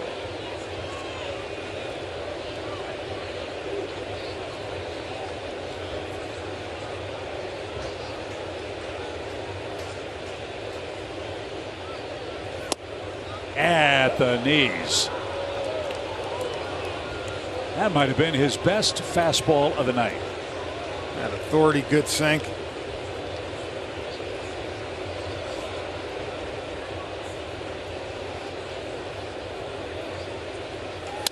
Sawed him off. Olsen raced to the bag. Perfect feed, and Marte is out number 1. And what you love about that, on the attack, sinkers down in the zone.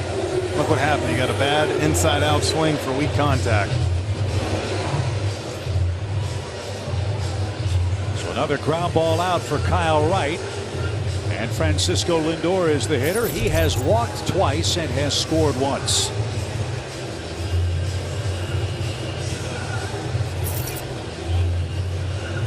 Lindor, a 10-game hitting streak. And Travis d'Arnaud, I think, Jeff, is one of the best in the business and understanding the game within the game. After that race to the bag, what does he do? Yep. Goes to the mound, and lets Kyle Wright get an extra breath or two. I think Travis has been around long enough. He knows this is an important part of the game here with the 3 and 4 hitters. The guys really tonight that have hurt you. Lindor's walked twice, and Alonso, of course, a single and a home run and 3 RBIs. So this is the part of the lineup that you have to get through.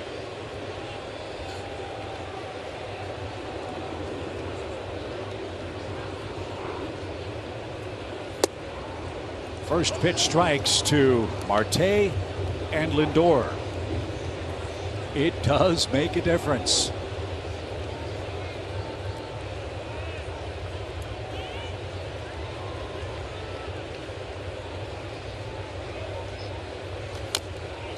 And he's quickly ahead of the Mets shortstop.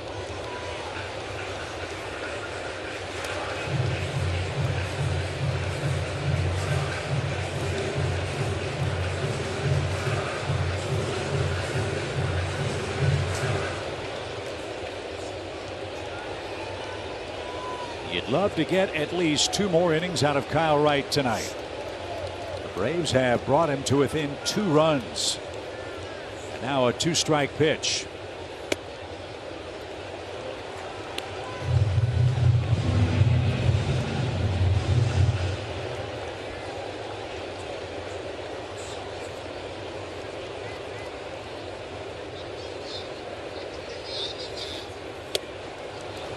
And Lindor is down on strikes. 2 up and 2 men down. 4 strikeouts for Kyle Wright. That brings up Pete Alonso, Jeff, who's tonight's mayhem moment, brought to you by Allstate. And that's the home run back on May 3rd against Kyle Wright here in New York. And then tonight, when he shot to right field, this one hung and spun. And he made Kyle Wright pay. Now, though, 2 outs. Gotten 2 quick outs after the 2-3 hitters. See if he can get Alonso and get that offense back out for the Braves.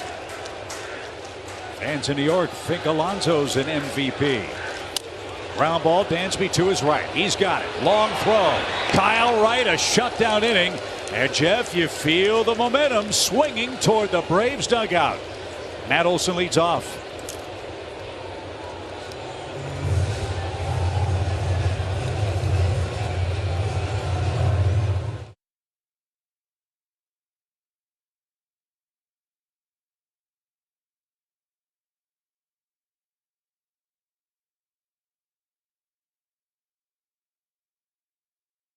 In a 5-3 game, our Coors Light beating the pressure feature. Well, one reason why the Braves have the best record in baseball since June the 1st, they are swinging it. Yeah, well, they lead the NL in all those categories that you're looking at. They've gained 7 games on the Mets since June 1st. Better than that, they've outscored their opponents by 106 runs since that nice start on June 1st. So the Braves have taken care of Carrasco's long scoreless streak. Now let's see if they can get this game tied or take the lead. Matt Olson 0 for 2. Austin Riley 0 for 1. And Eddie Rosario are coming up.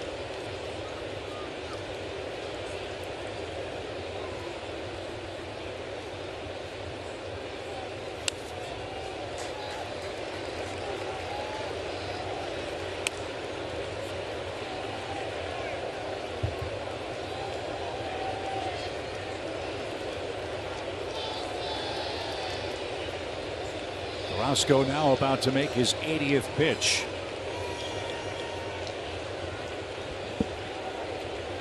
A long inning in the 5th. And good take by Matt. Well, Jeff, I think you said last week he looks so much more comfortable at the plate. Yeah. Talk about the lefties doing damage tonight. Harris got that big hit. Now we got 2 here in this inning. See if they can get something going, get this game tied.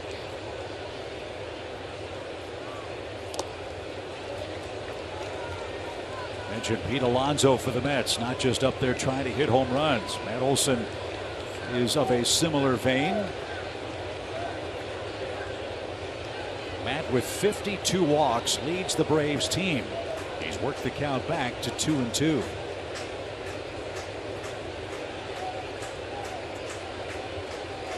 He's got the whole left side of the infield to play with, and takes up and away. Full count.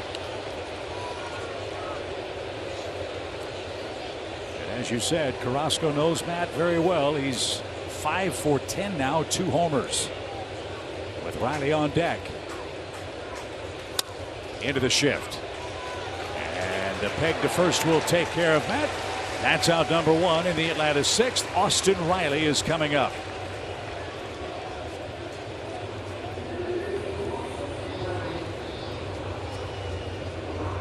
Five ground ball outs for Carrasco tonight. Austin Riley has walked and hit a missile to second that Lindor was able to flag down for a second inning out.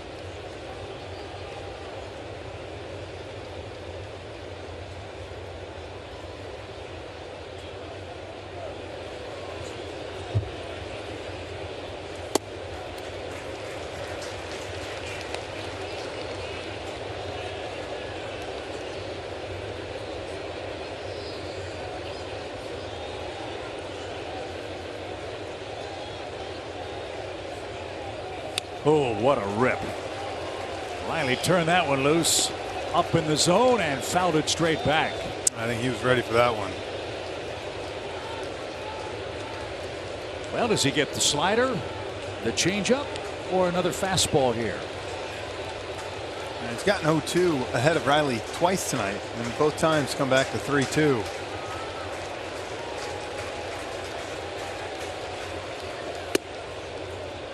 Was the fastball, but missed high. Let's see if that was a setup pitch for the Braves third baseman. 9 career homers at Citi Field. A modern day version of Chipper Jones, we hope. Yeah, right. In this big 5-game series.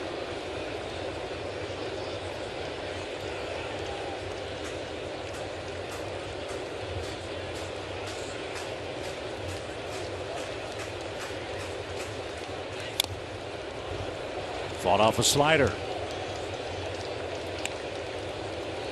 Remember, Austin had that 18-game hitting streak for the Braves. We've seen him hot. I don't remember him that hot because, Jeff, everything off the bat was barreled. I mean, this is one of the best barreling hitters in the major leagues. Not too many soft hits for Austin Riley. He'll take one of any kind here, though, with a 1-2 pitch. That's out number 2 in the 6th inning. Eddie Rosario is the hitter. Before he starts a 2-out rally, here's a quick word from Delta.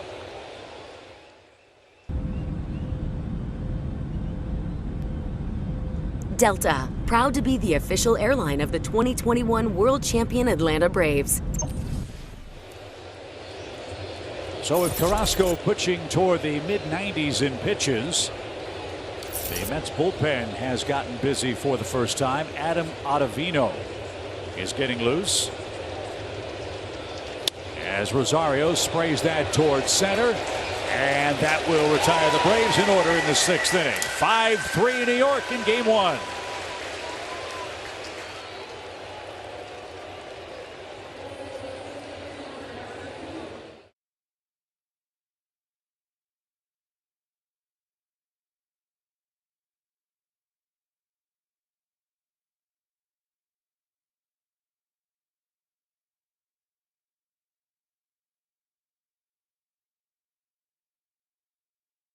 One has been kind of a role reversal. The Mets not known as a big home run hitting club, but that hasn't been the case in game 1. And you see the Mets tonight, the home runs. As we look at our StatCast 3D powered by Google Cloud, they have not been cheapies either.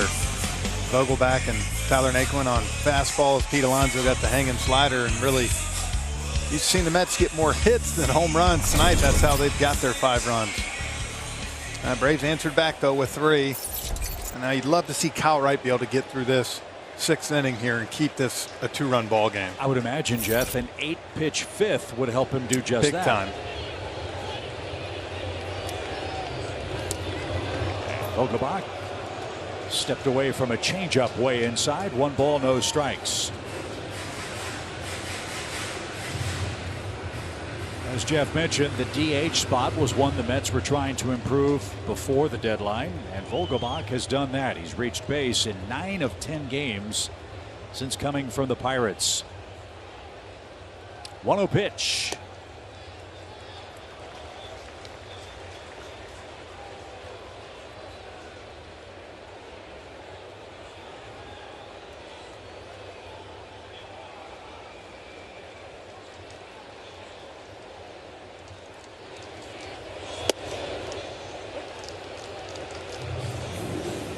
Slider edged over the outside corner.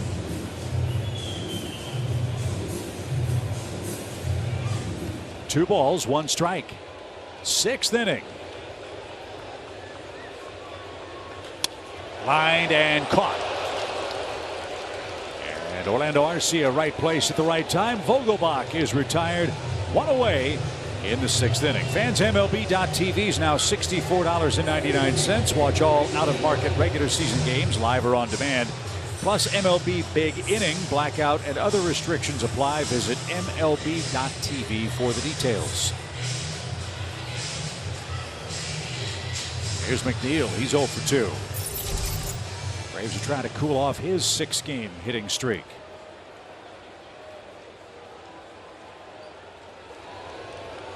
See McNeil choking up on that bat big time. Going to guard that plate, get it up on the dish.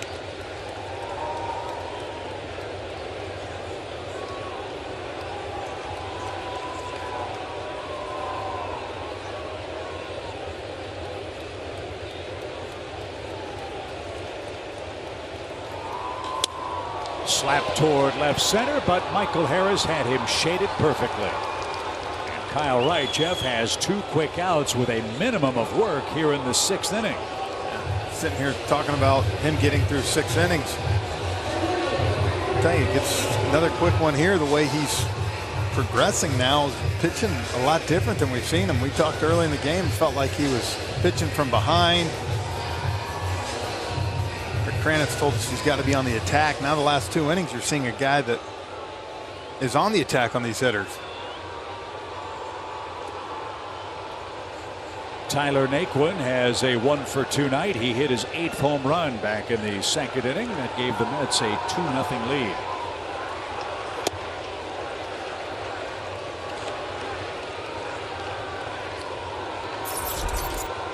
Kyle's pitch count is reasonable. He's at 87. If you get Naquin, you could send him out for the 8-9 hitters in the home 7th. We'll see how it plays out. Game 2 of this series is tomorrow. Ian Anderson and Taijuan Walker will square off with first pitch at 7:10 Eastern time. And that's another thing that's helped the Mets. You know, all the talk was DeGrom, Scherzer. Scherzer's been outstanding. Obviously, DeGrom won't start, but Walker and Carrasco have been outstanding, and the addition of Chris Bassett has been big for that staff too. 1-1 count. Lifted out of play. And now Wright, 1 more strike away from back-to-back spotless innings. This whole series is great with pitching matchups, but I am excited about Sunday's, Chip. When you think about Strider and DeGrom, be lighting up that radar gun with 100. Talking to Buck Showalter for a minute today, and he said, and those shadows, he said it might be an hour and 32-minute game. 1 ball, 2 strikes.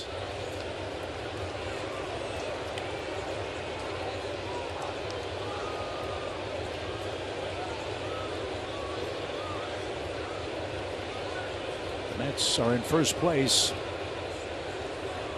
by 3.5 games. And to your point, done a remarkable job without Scherzer and without DeGrom for most of this season. Kyle Wright trying to hang in there, get the Braves through 6 and turn things over to the offense. He's got another full count to Tyler Naquin.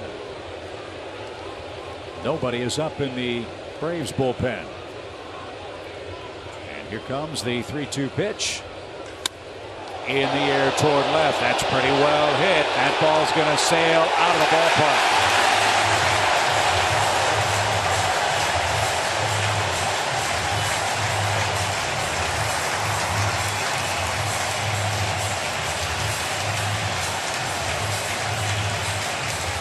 Four Mets runs with 2 outs. They've hit 4 homers tonight. Naquin has 2 of them. 3-2. The pitch was actually down. Naquin kind of went down and got it. That's what I'm saying, with the way the ball's flying right now, it's hot, humid here. It's only 358 to that area and left.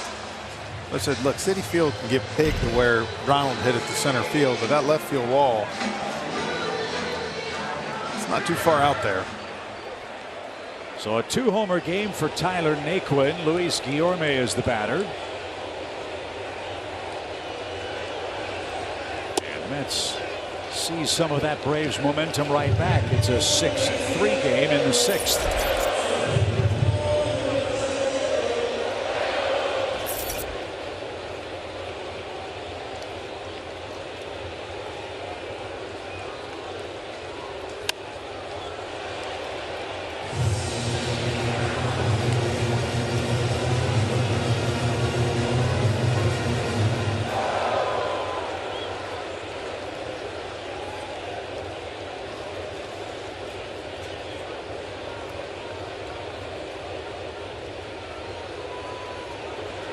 One ball, one strike for Luis Guillorme. Cal right now giving up 4 home runs tonight. That's a new career high for him in a game. Previous was 3 against the Marlins in September of 20 in the COVID shortened season. See lefty Matzik getting up.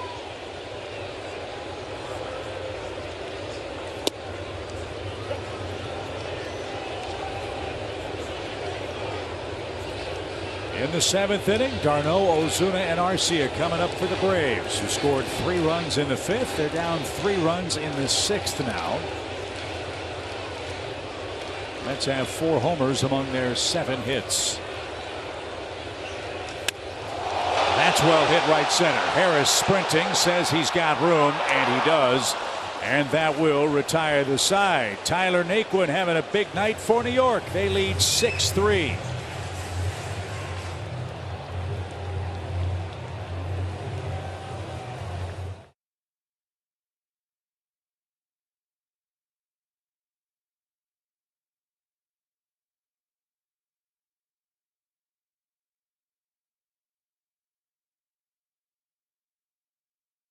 Series and the season, quite obviously. The Braves are 3.5 games behind the Mets.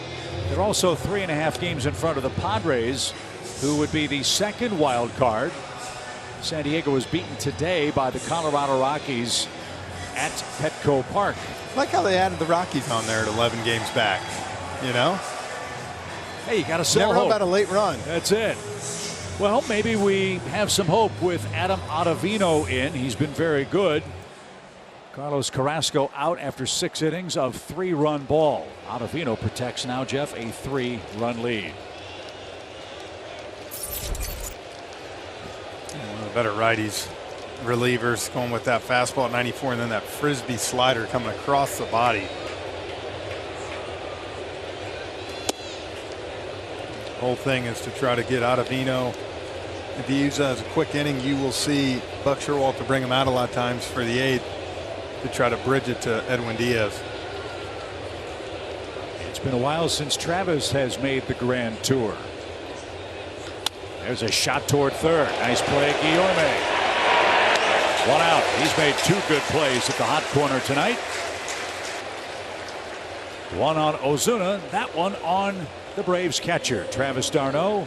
1 out.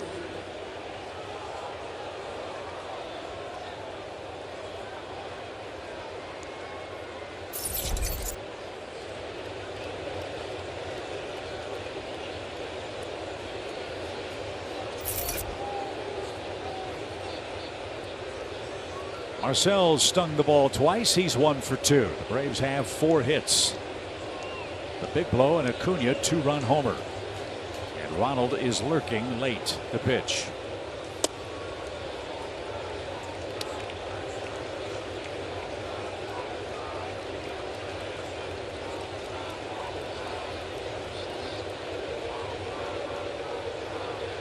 This has been a tough matchup for Marcel. He's looking for his first career hit against Ottavino.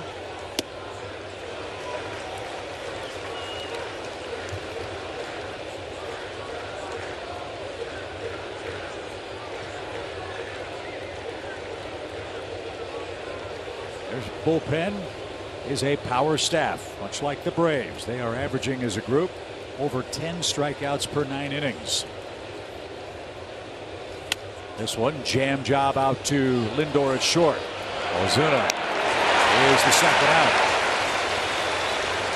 When we get to the middle of this 7th inning, it'll be time for the stretch presented by Georgia Natural Gas. Trevor and Nick will be standing by in our Atlanta studios as we kick off this big 5-game series in New York. The Braves and Mets matching up 9 times head-to-head in the next 2 weeks. And that's what makes Ottavino so tough, is that respect for that slider. You get a fastball like that and it can jam a right-hander.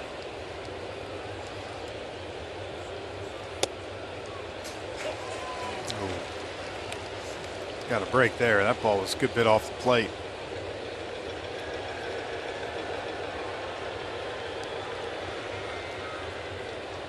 No balls and a strike for the Braves second baseman.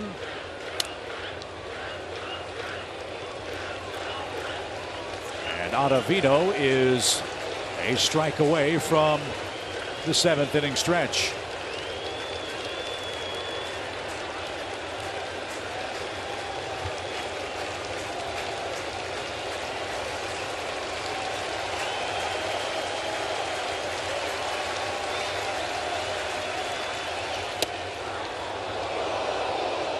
Never had the plate.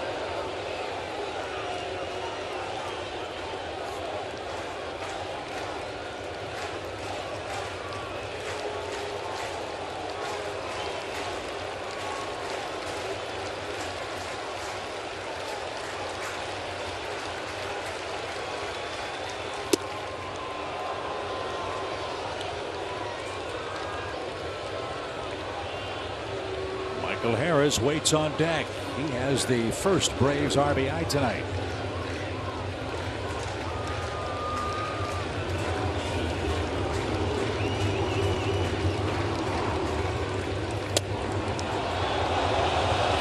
Great patience by Arcia. Yeah, all those pitches have missed.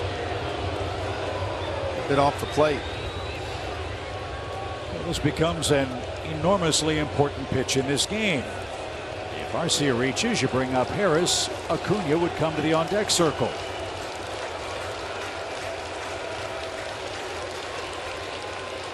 Lined into center field, a 2-strike hit. So Arcia has his first hit of the series. Terrific at bat to lay off those pitches off the plate. And then hit the slider on the 3-2 after seeing 3 fastballs. Takes it right back up the middle.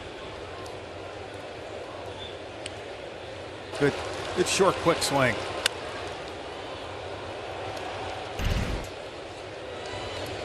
So here comes Harris again. Jeff, we've got him right where we want him. At least we hope.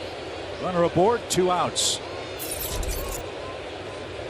That's where they struck in the 5th inning.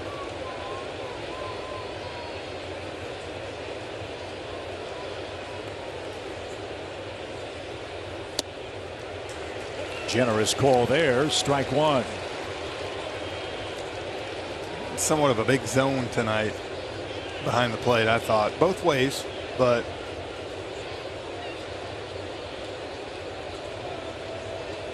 Stu Surewater has Harris behind 0-1.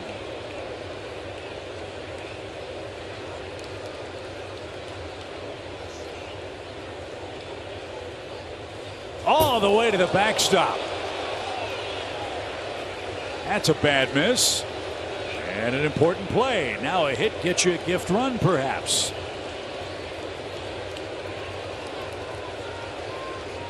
see Ottavino telling McCann, let's go to the thing, but this was a changeup. He's throwing nothing but fastballs and sliders. That one got away from him.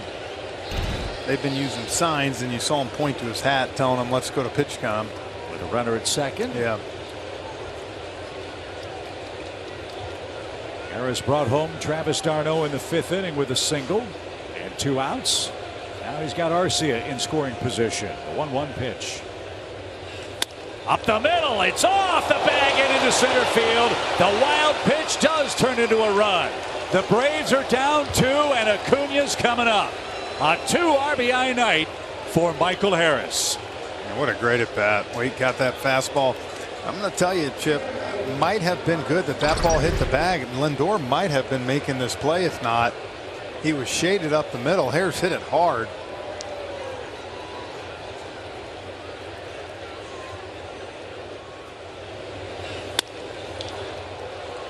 See, if that don't hit the bag, it might not have thrown him out.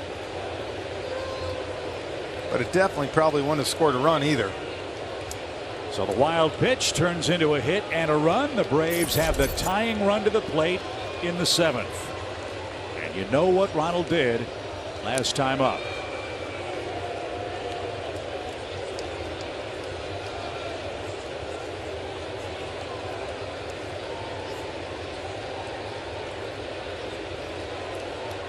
Acuna hit a 2-run homer into the apple in straightaway center.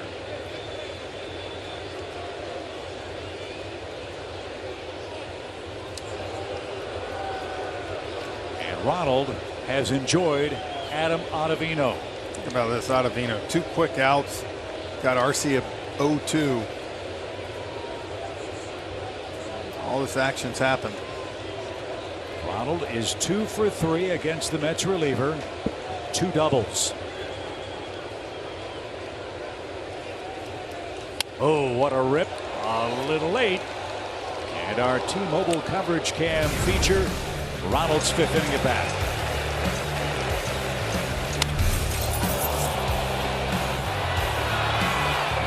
Right into the apple.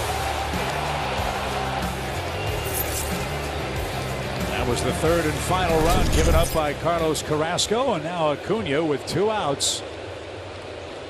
A chance to get this game tied.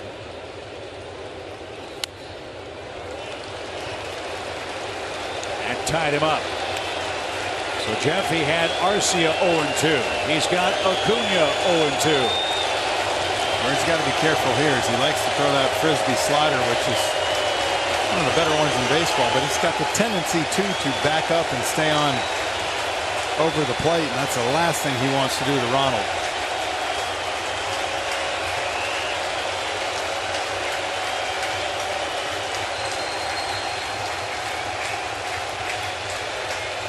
Runner goes. Pitch high. Throw to second. Way late.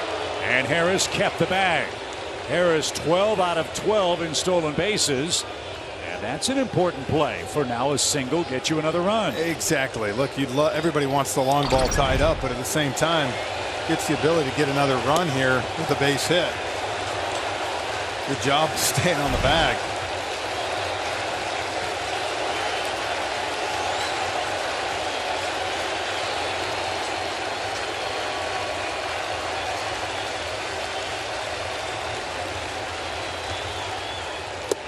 Swing and a miss.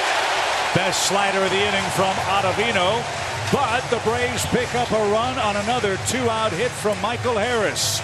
Great game in New York. 6-4 your score. It's time to stretch.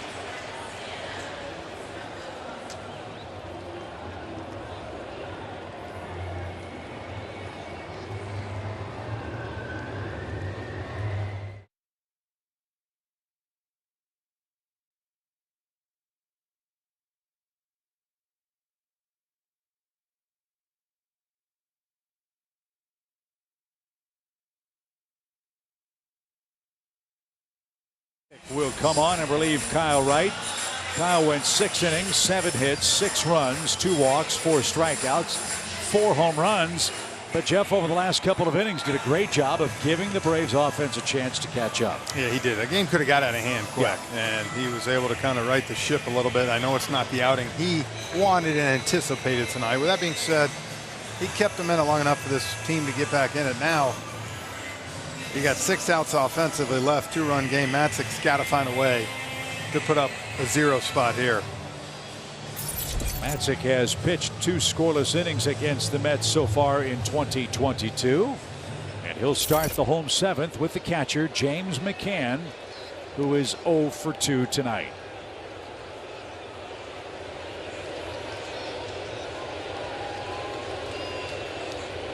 McCann, Nimmo a left-hand hitter, then Starling Marte, the scheduled hitters for Buck Showalter's Mets.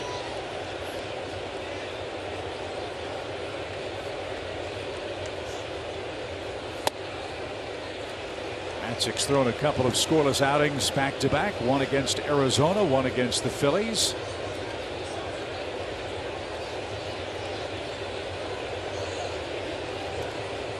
Remember, Tyler has missed 46 games with shoulder inflammation, so he's still making his way back from that. But you think about, Jeff, the composition of this Braves bullpen now. When they are rolling and they are right, this is going to be a fearsome force to deal with for the rest of the National League over these final 2 months. And it's, you know, we've talked about it's been a strength of them most of the season, and you hope. And the other thing you hope is with the Braves starting pitchers going 6-7 innings into the games, that you'll have a bullpen too that's not been overused. It's been able to have rest.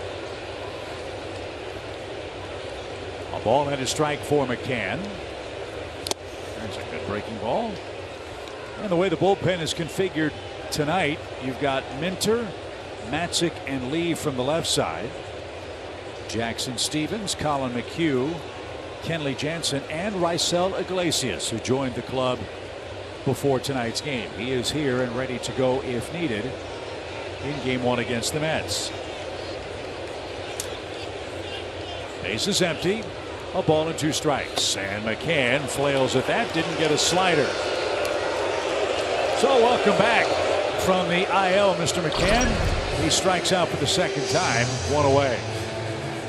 I'll tell you what, that's 2 of the better sliders we've seen from Tyler Matzek lately. That's a good sign to see that depth on it. For Tyler especially, look, you don't have to throw 98, you know, like he was last year. Yeah, he can live in that 95, but with that being said, he's got to be able to have that pitch to get the results he wants.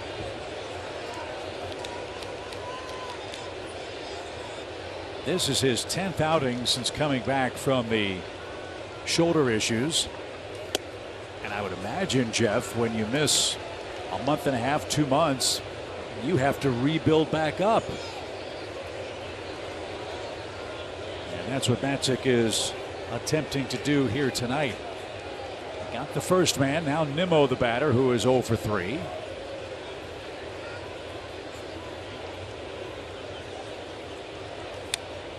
And an even count. When we get to the Atlanta 8th, right guys are coming up. Swanson, Olson, Riley, and Rosario. We'll see how the Mets play it with their bullpen. Jackson Stevens is up in case Matzek has any difficulty.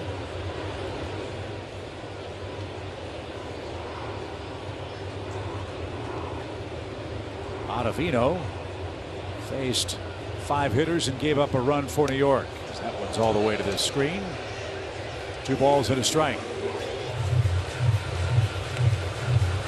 That's interesting, isn't it?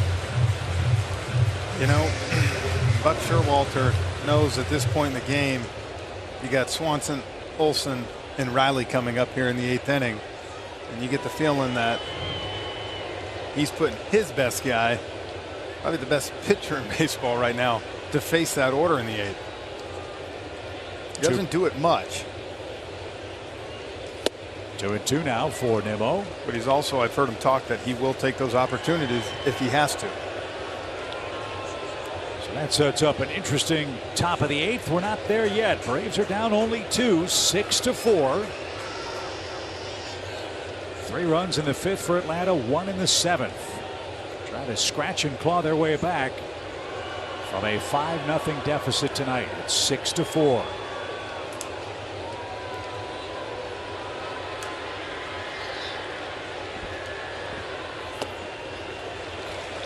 Nimmo didn't chase. Don't want to walk him.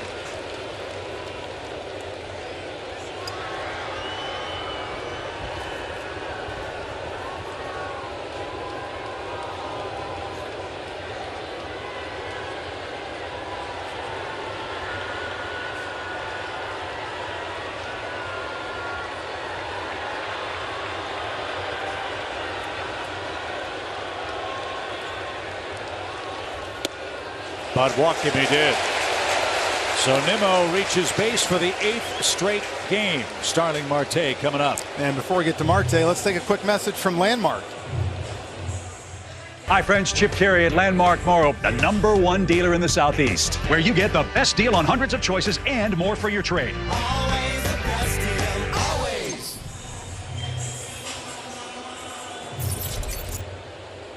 Starling Marte, an infield hit in the first inning for the Mets. That led to their first run. Braves have turned 2 double plays tonight. A third would be welcome in the New York 7th.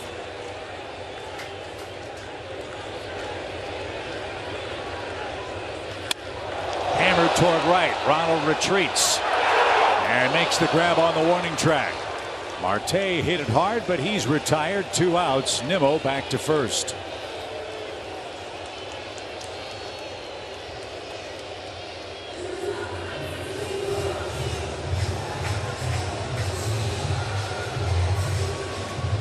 So Lindor, who's walked twice, scored once, and has struck out. The Braves will flip him around and have him bat right-handed here against Tyler Matzek.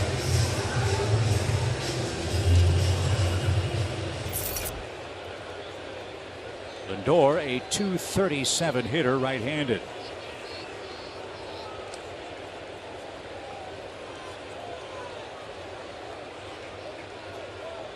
Nimmo doesn't steal often.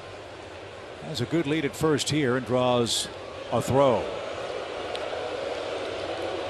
And while you hope Lindor does not reach here, if he does, Pete Alonso would be coming up. That's why Jackson Stevens is warmed in the Braves bullpen. And Alonso's had a big night.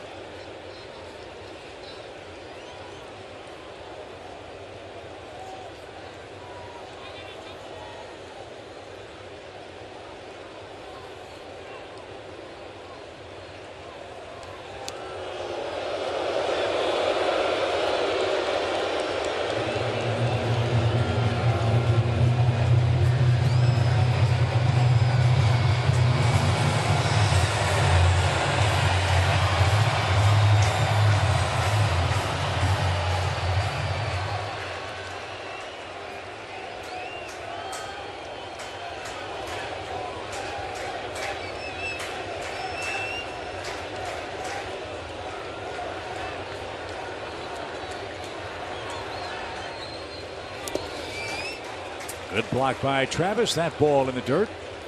1 ball, no strikes.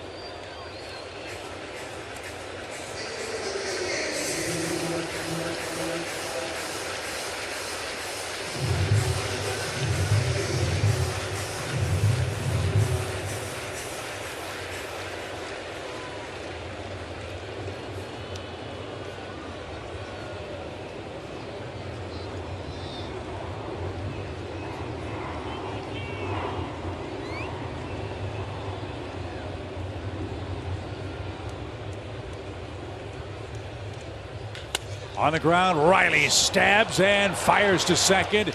And Tyler Matzek, a terrific job to send us to the 8th inning. Our best versus their best in the 8th inning. 6-4 New York.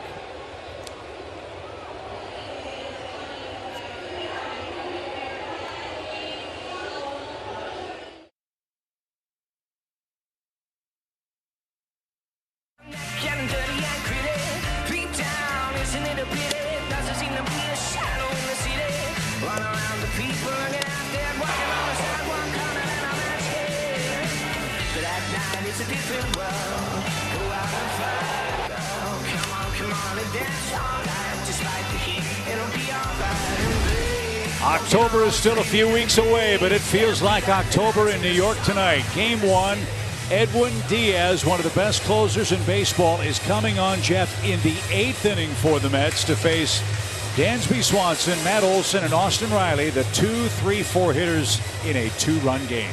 Yeah, I told you, Buck Showalter knows how important this game is by getting the 5-0 lead. You see Diaz tough, though. 84 strikeouts facing 160 guys. First pitch swing, roller toward Lindor, has to charge. Dansby out by a quarter step. Thought for a moment Lindor was having trouble with a grip, Yeah. but he got just enough to get the Braves shortstop on one pitch. Man, that was close. One more little thing in his glove. Dansby beats that out. So this is the 6th time this season that Diaz has pitched in the 8th inning, and he's only thrown one full inning of work in the 8th. But that's his calling card, as you said, Jeff. It's just astounding. Well, it's two nasty pitches. It's 100 and then it's that slider. It reminds me of about 8-9 years ago when Craig Kimbrell, 100 and that knuckle curve, and you were getting either at any time.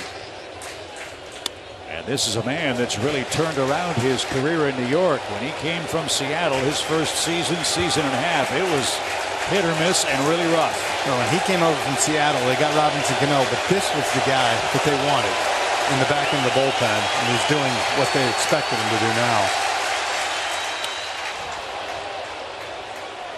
So you know, Matt Olson's seen this man a lot. Yeah. From their days in the American League West, Diaz in Seattle, Olson with Oakland. That's 2 for 6 against him in his career.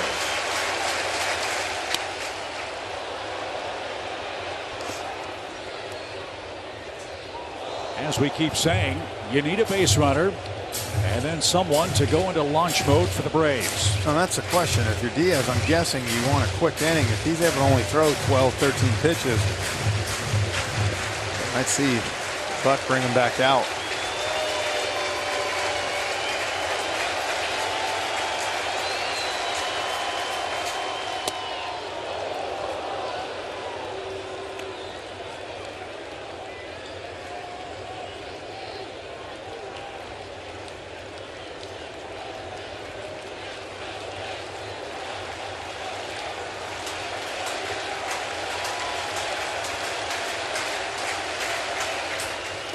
Good take.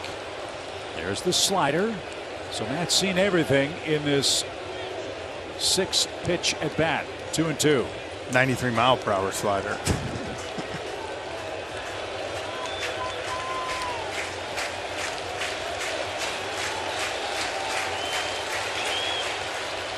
Did he go?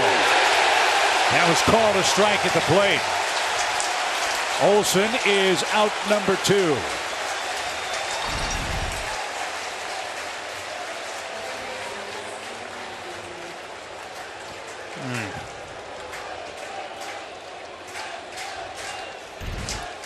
Don't know if you could place that pitch any better than where Diaz put it. So Riley the batter. Austin is 0 for 2 with a walk. And he pops the first one up right side. Alonso gives chase over near the Mets dugout and no play. So 9 pitches for Edwin Diaz, who does have 1 save of greater than an inning this year. That was an inning and 2/3. He's gotten the first 2 hitters in the Braves 8th tonight. Austin Riley, as we mentioned, has been so good, so clutch with 2 outs. 30 RBIs in that situation. That was filthy. 0-2. And that's the thing. It's a backup slider. He didn't mean to do it, and you saw Austin kind of look like, man.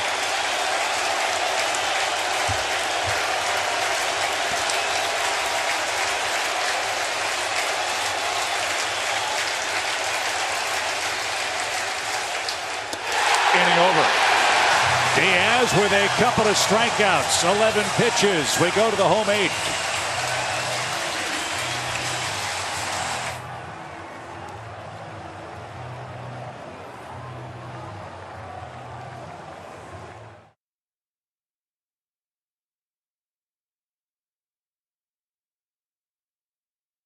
To airlines, keep climbing. And by Truist. When you start with care, you get a different kind of bank.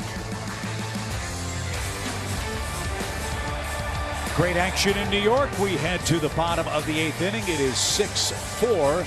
New York has the lead. Jackson Stevens will get loose and face the middle of this Mets lineup card. Before we tell you about Jackson's impressive season to this point, here's a quick word from Marietta Toyota.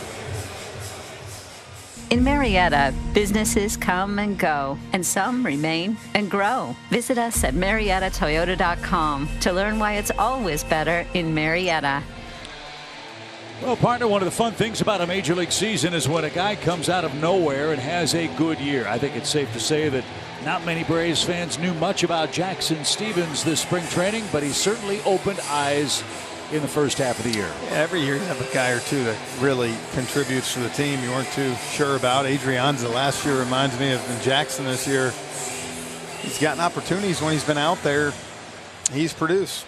Dylan Lee at the same time from the left side's done the same thing for the Braves pitching staff. So Stephens will try to cool off Pete Alonso, who has a 2-hit night tonight, including a 2-run homer. He's knocked in 3 runs for the Mets. And the first pitch rolled out towards second. Arcia in front of the bag. 1 pitch, 1 out. It's always fun to manage along with big league skippers. We were wondering, would Buck Showalter send Diaz out for the 9th inning and try to convert a 2-inning save? And it looks like he is. No one's warming up. He will probably try to get his first 6-out save of the season. Here's Dan Vogelbach. A solo homer in the 3rd inning. He went back-to-back with Pete Alonso. That's his offensive highlight tonight.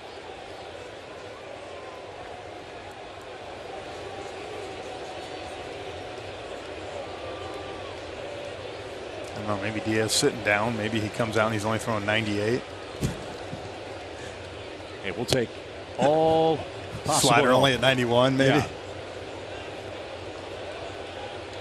Well, hey, we're looking forward to unleashing our closer, or closers, if you will. Kenley Jansen and Raisel Iglesias. Maybe after a 9th inning comeback for Atlanta. Braves have 3 outs left. And Stephens with a good curveball. It's 0-2. Good job, 0-1, dropping the hammer on him.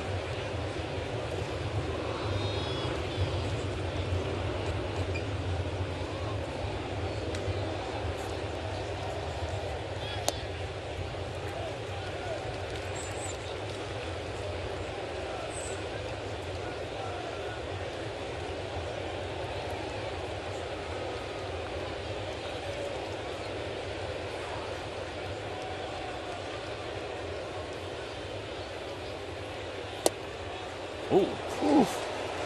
Just a touch low. That was a heck of a big league pitch.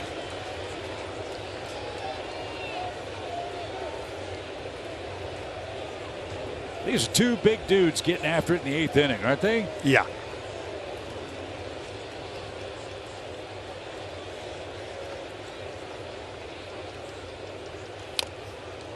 Love to see them square up, huh? The old Oklahoma drill in the football field.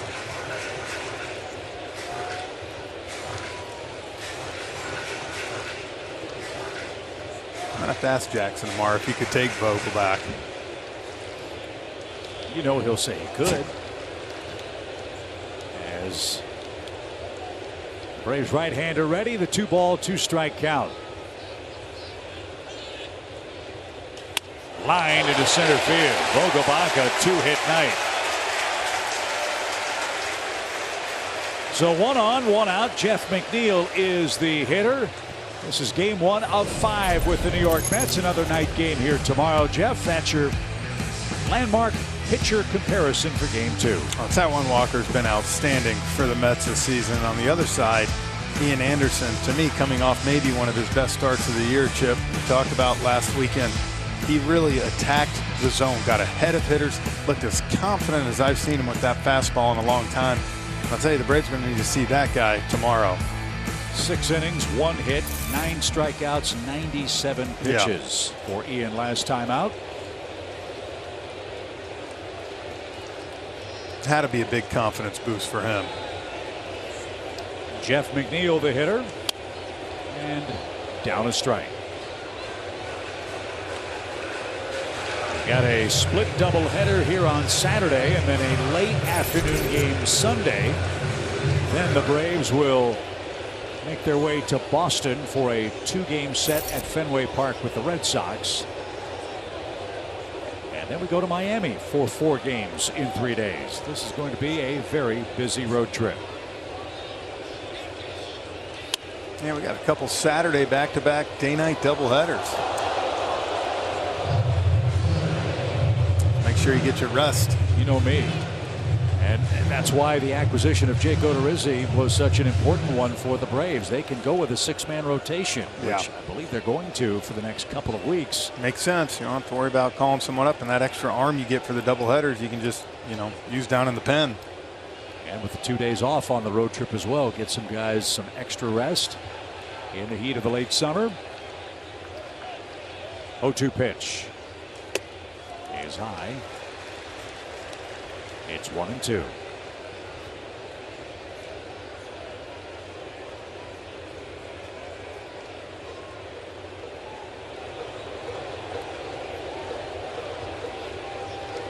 McNeil's long hitting streak is on the line, perhaps in this 8th inning at bat. And he is really choked up with 2 strikes.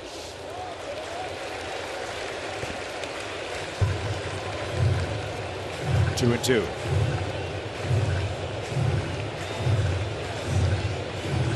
Big crowd as you'd expect in New York, 38,693. This is the first course of a 5-course banquet in the Big Apple. 2 and 2. Vogelbach leads at first.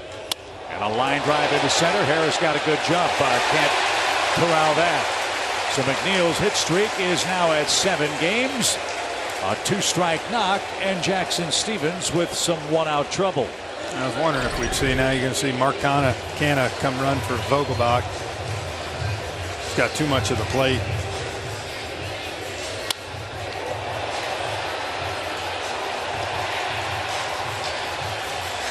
So Vogelbach departs with a 2-hit game. He's quickly become a crowd favorite.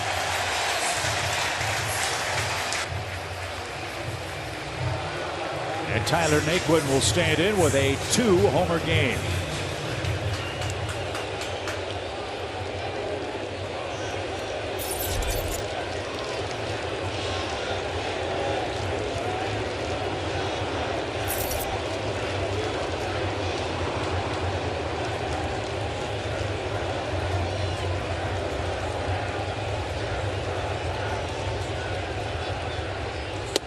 There's a strike.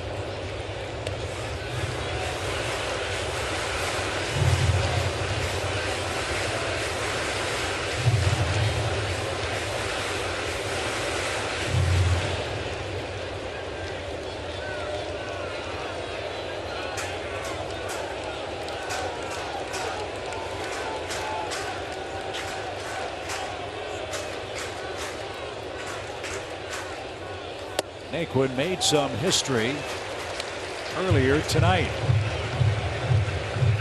He's the first player in the history of the Mets franchise with a multi-homer game in his first home game with the Mets. Solo shots in the 2nd and the 6th.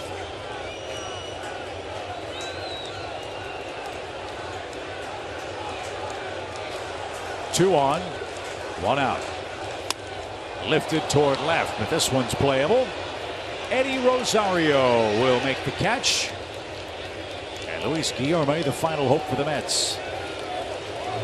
In the Braves' 9th, Rosario, d'Arnaud, and Ozuna are scheduled to come up.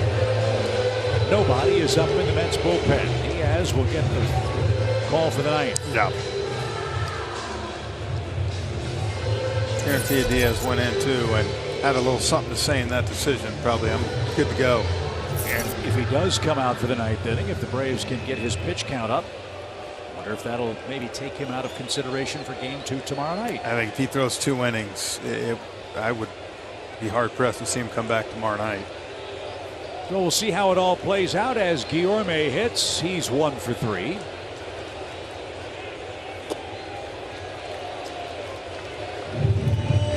1 ball, no strikes.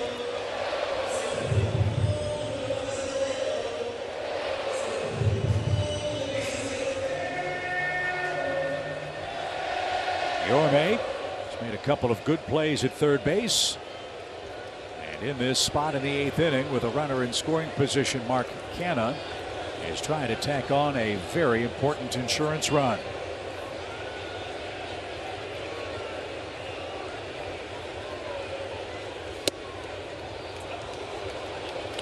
Nothing wrong with Jackson's fastball tonight. Oh, got good velocity, 95, 96.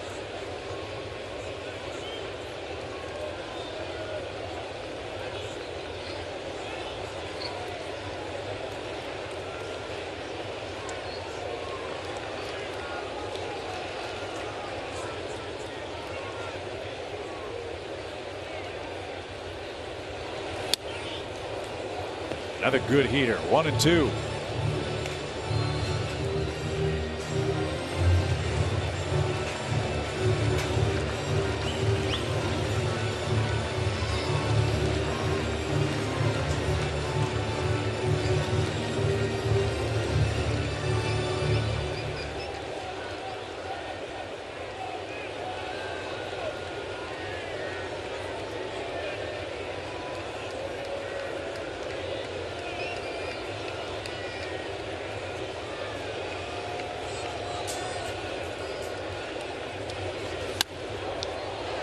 Swung late. That's the hard thing. You probably throw a good slider here and you can get him for strike 3, but you're throwing that fastball and it's late on it. So you can throw that slider and probably, like I said, get a swing miss, but it's got to be located well, got to be down. You don't want to make a mistake, speed up his bat. Yeah, the Braves had a few too many of those for the Mets, who've hit 4 homers tonight. 1 ball, 2 strikes. Breaking ball. Stevens deflected it out to second, and the peg to first is in time. And that will retire the side. We head to the 9th. We're a bloop and a blast away.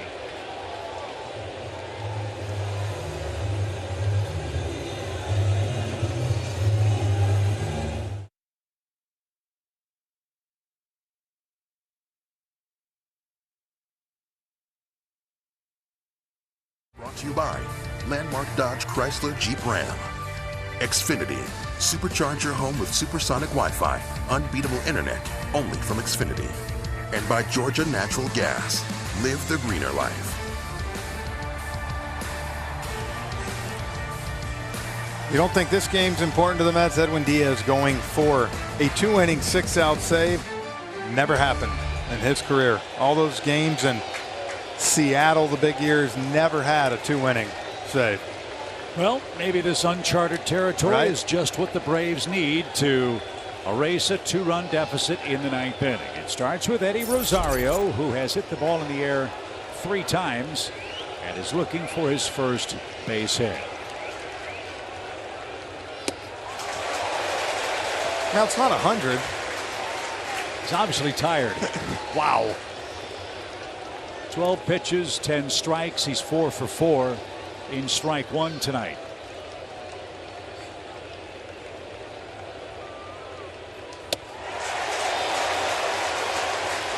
That ball 100 and cutting in under his knuckles. Yeah.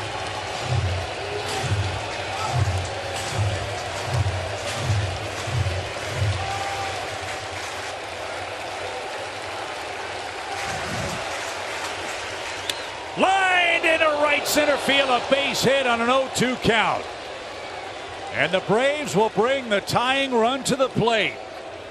That silenced a roaring crowd. Yeah, look, you gotta get somebody on, and Diaz right here just tried to absolutely blow it by him. Not even a strike up in the zone. Rosario goes up and gets it at 100.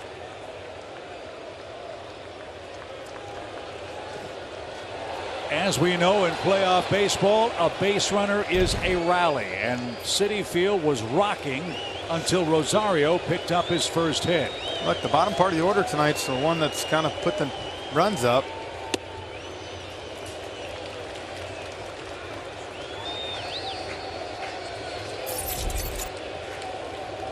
Braves have their base hit.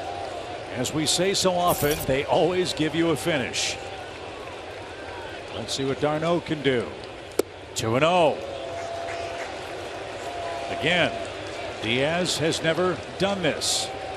He was up 0-2. Rosario stunned him with a lightning strike to right.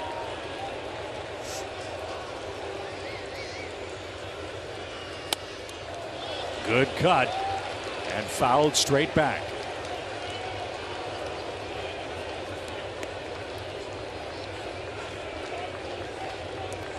What a turnaround this would be if the Braves could come back in the ninth.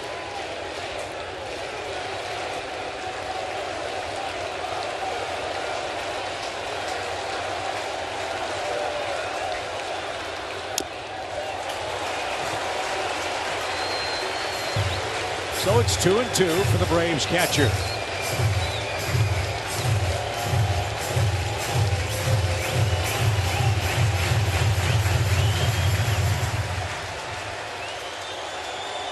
Braves fans on the edge of their seats. Little pop into shallow right. Marte is coming on. He's going to get there. Throw back to first. And Alonso, a good job to save an error.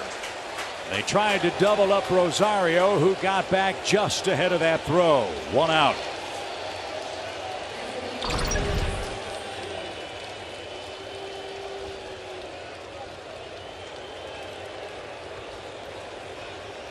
Now, at this point of the game, Chip, if there's somebody you probably want coming up, it's the next two guys. You look at Ozuna and Arcia.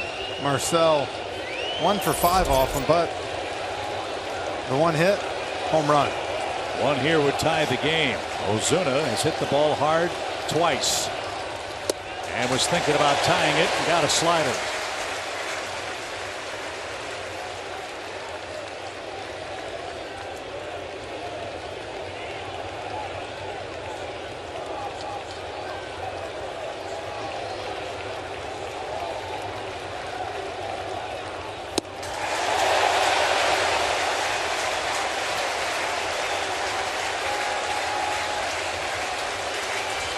Oh, 2.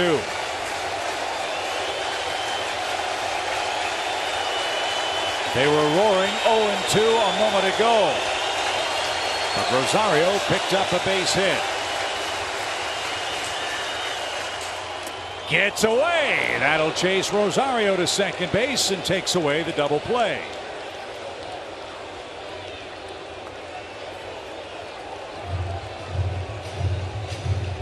That's a wild pitch. The Mets have had a handful of those tonight.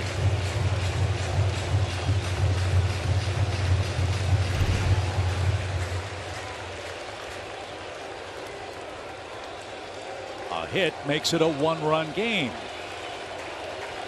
And could bring the go-ahead run to the plate.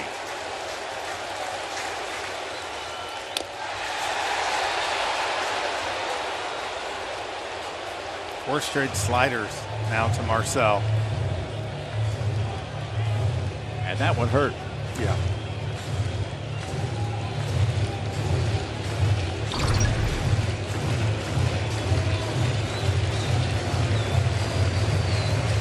Bottom of his foot.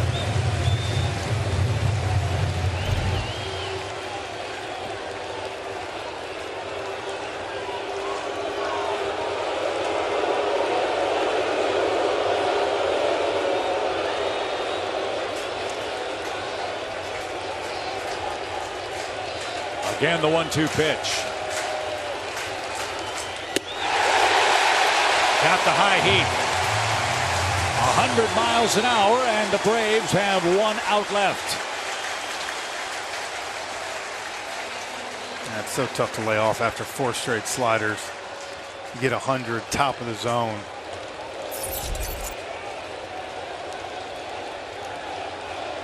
Well, Orlando Arcia has thunder in his bat. He's homered in back-to-back games. Everybody up at Citi Field.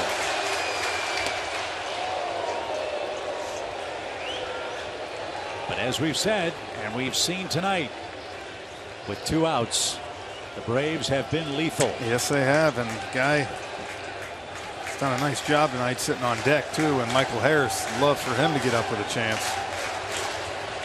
All the Braves runs have come with 2 outs tonight. They need 2 more to tie.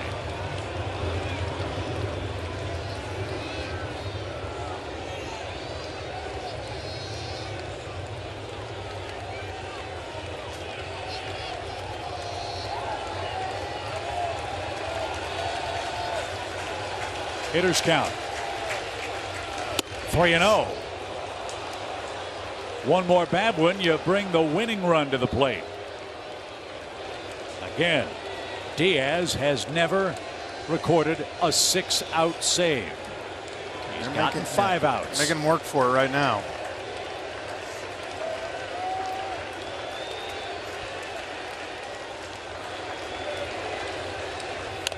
Didn't mean to swing.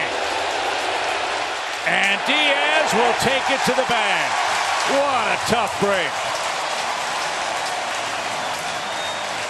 The Braves gave him a finish, but New York wins game 1, 6-4, your final score.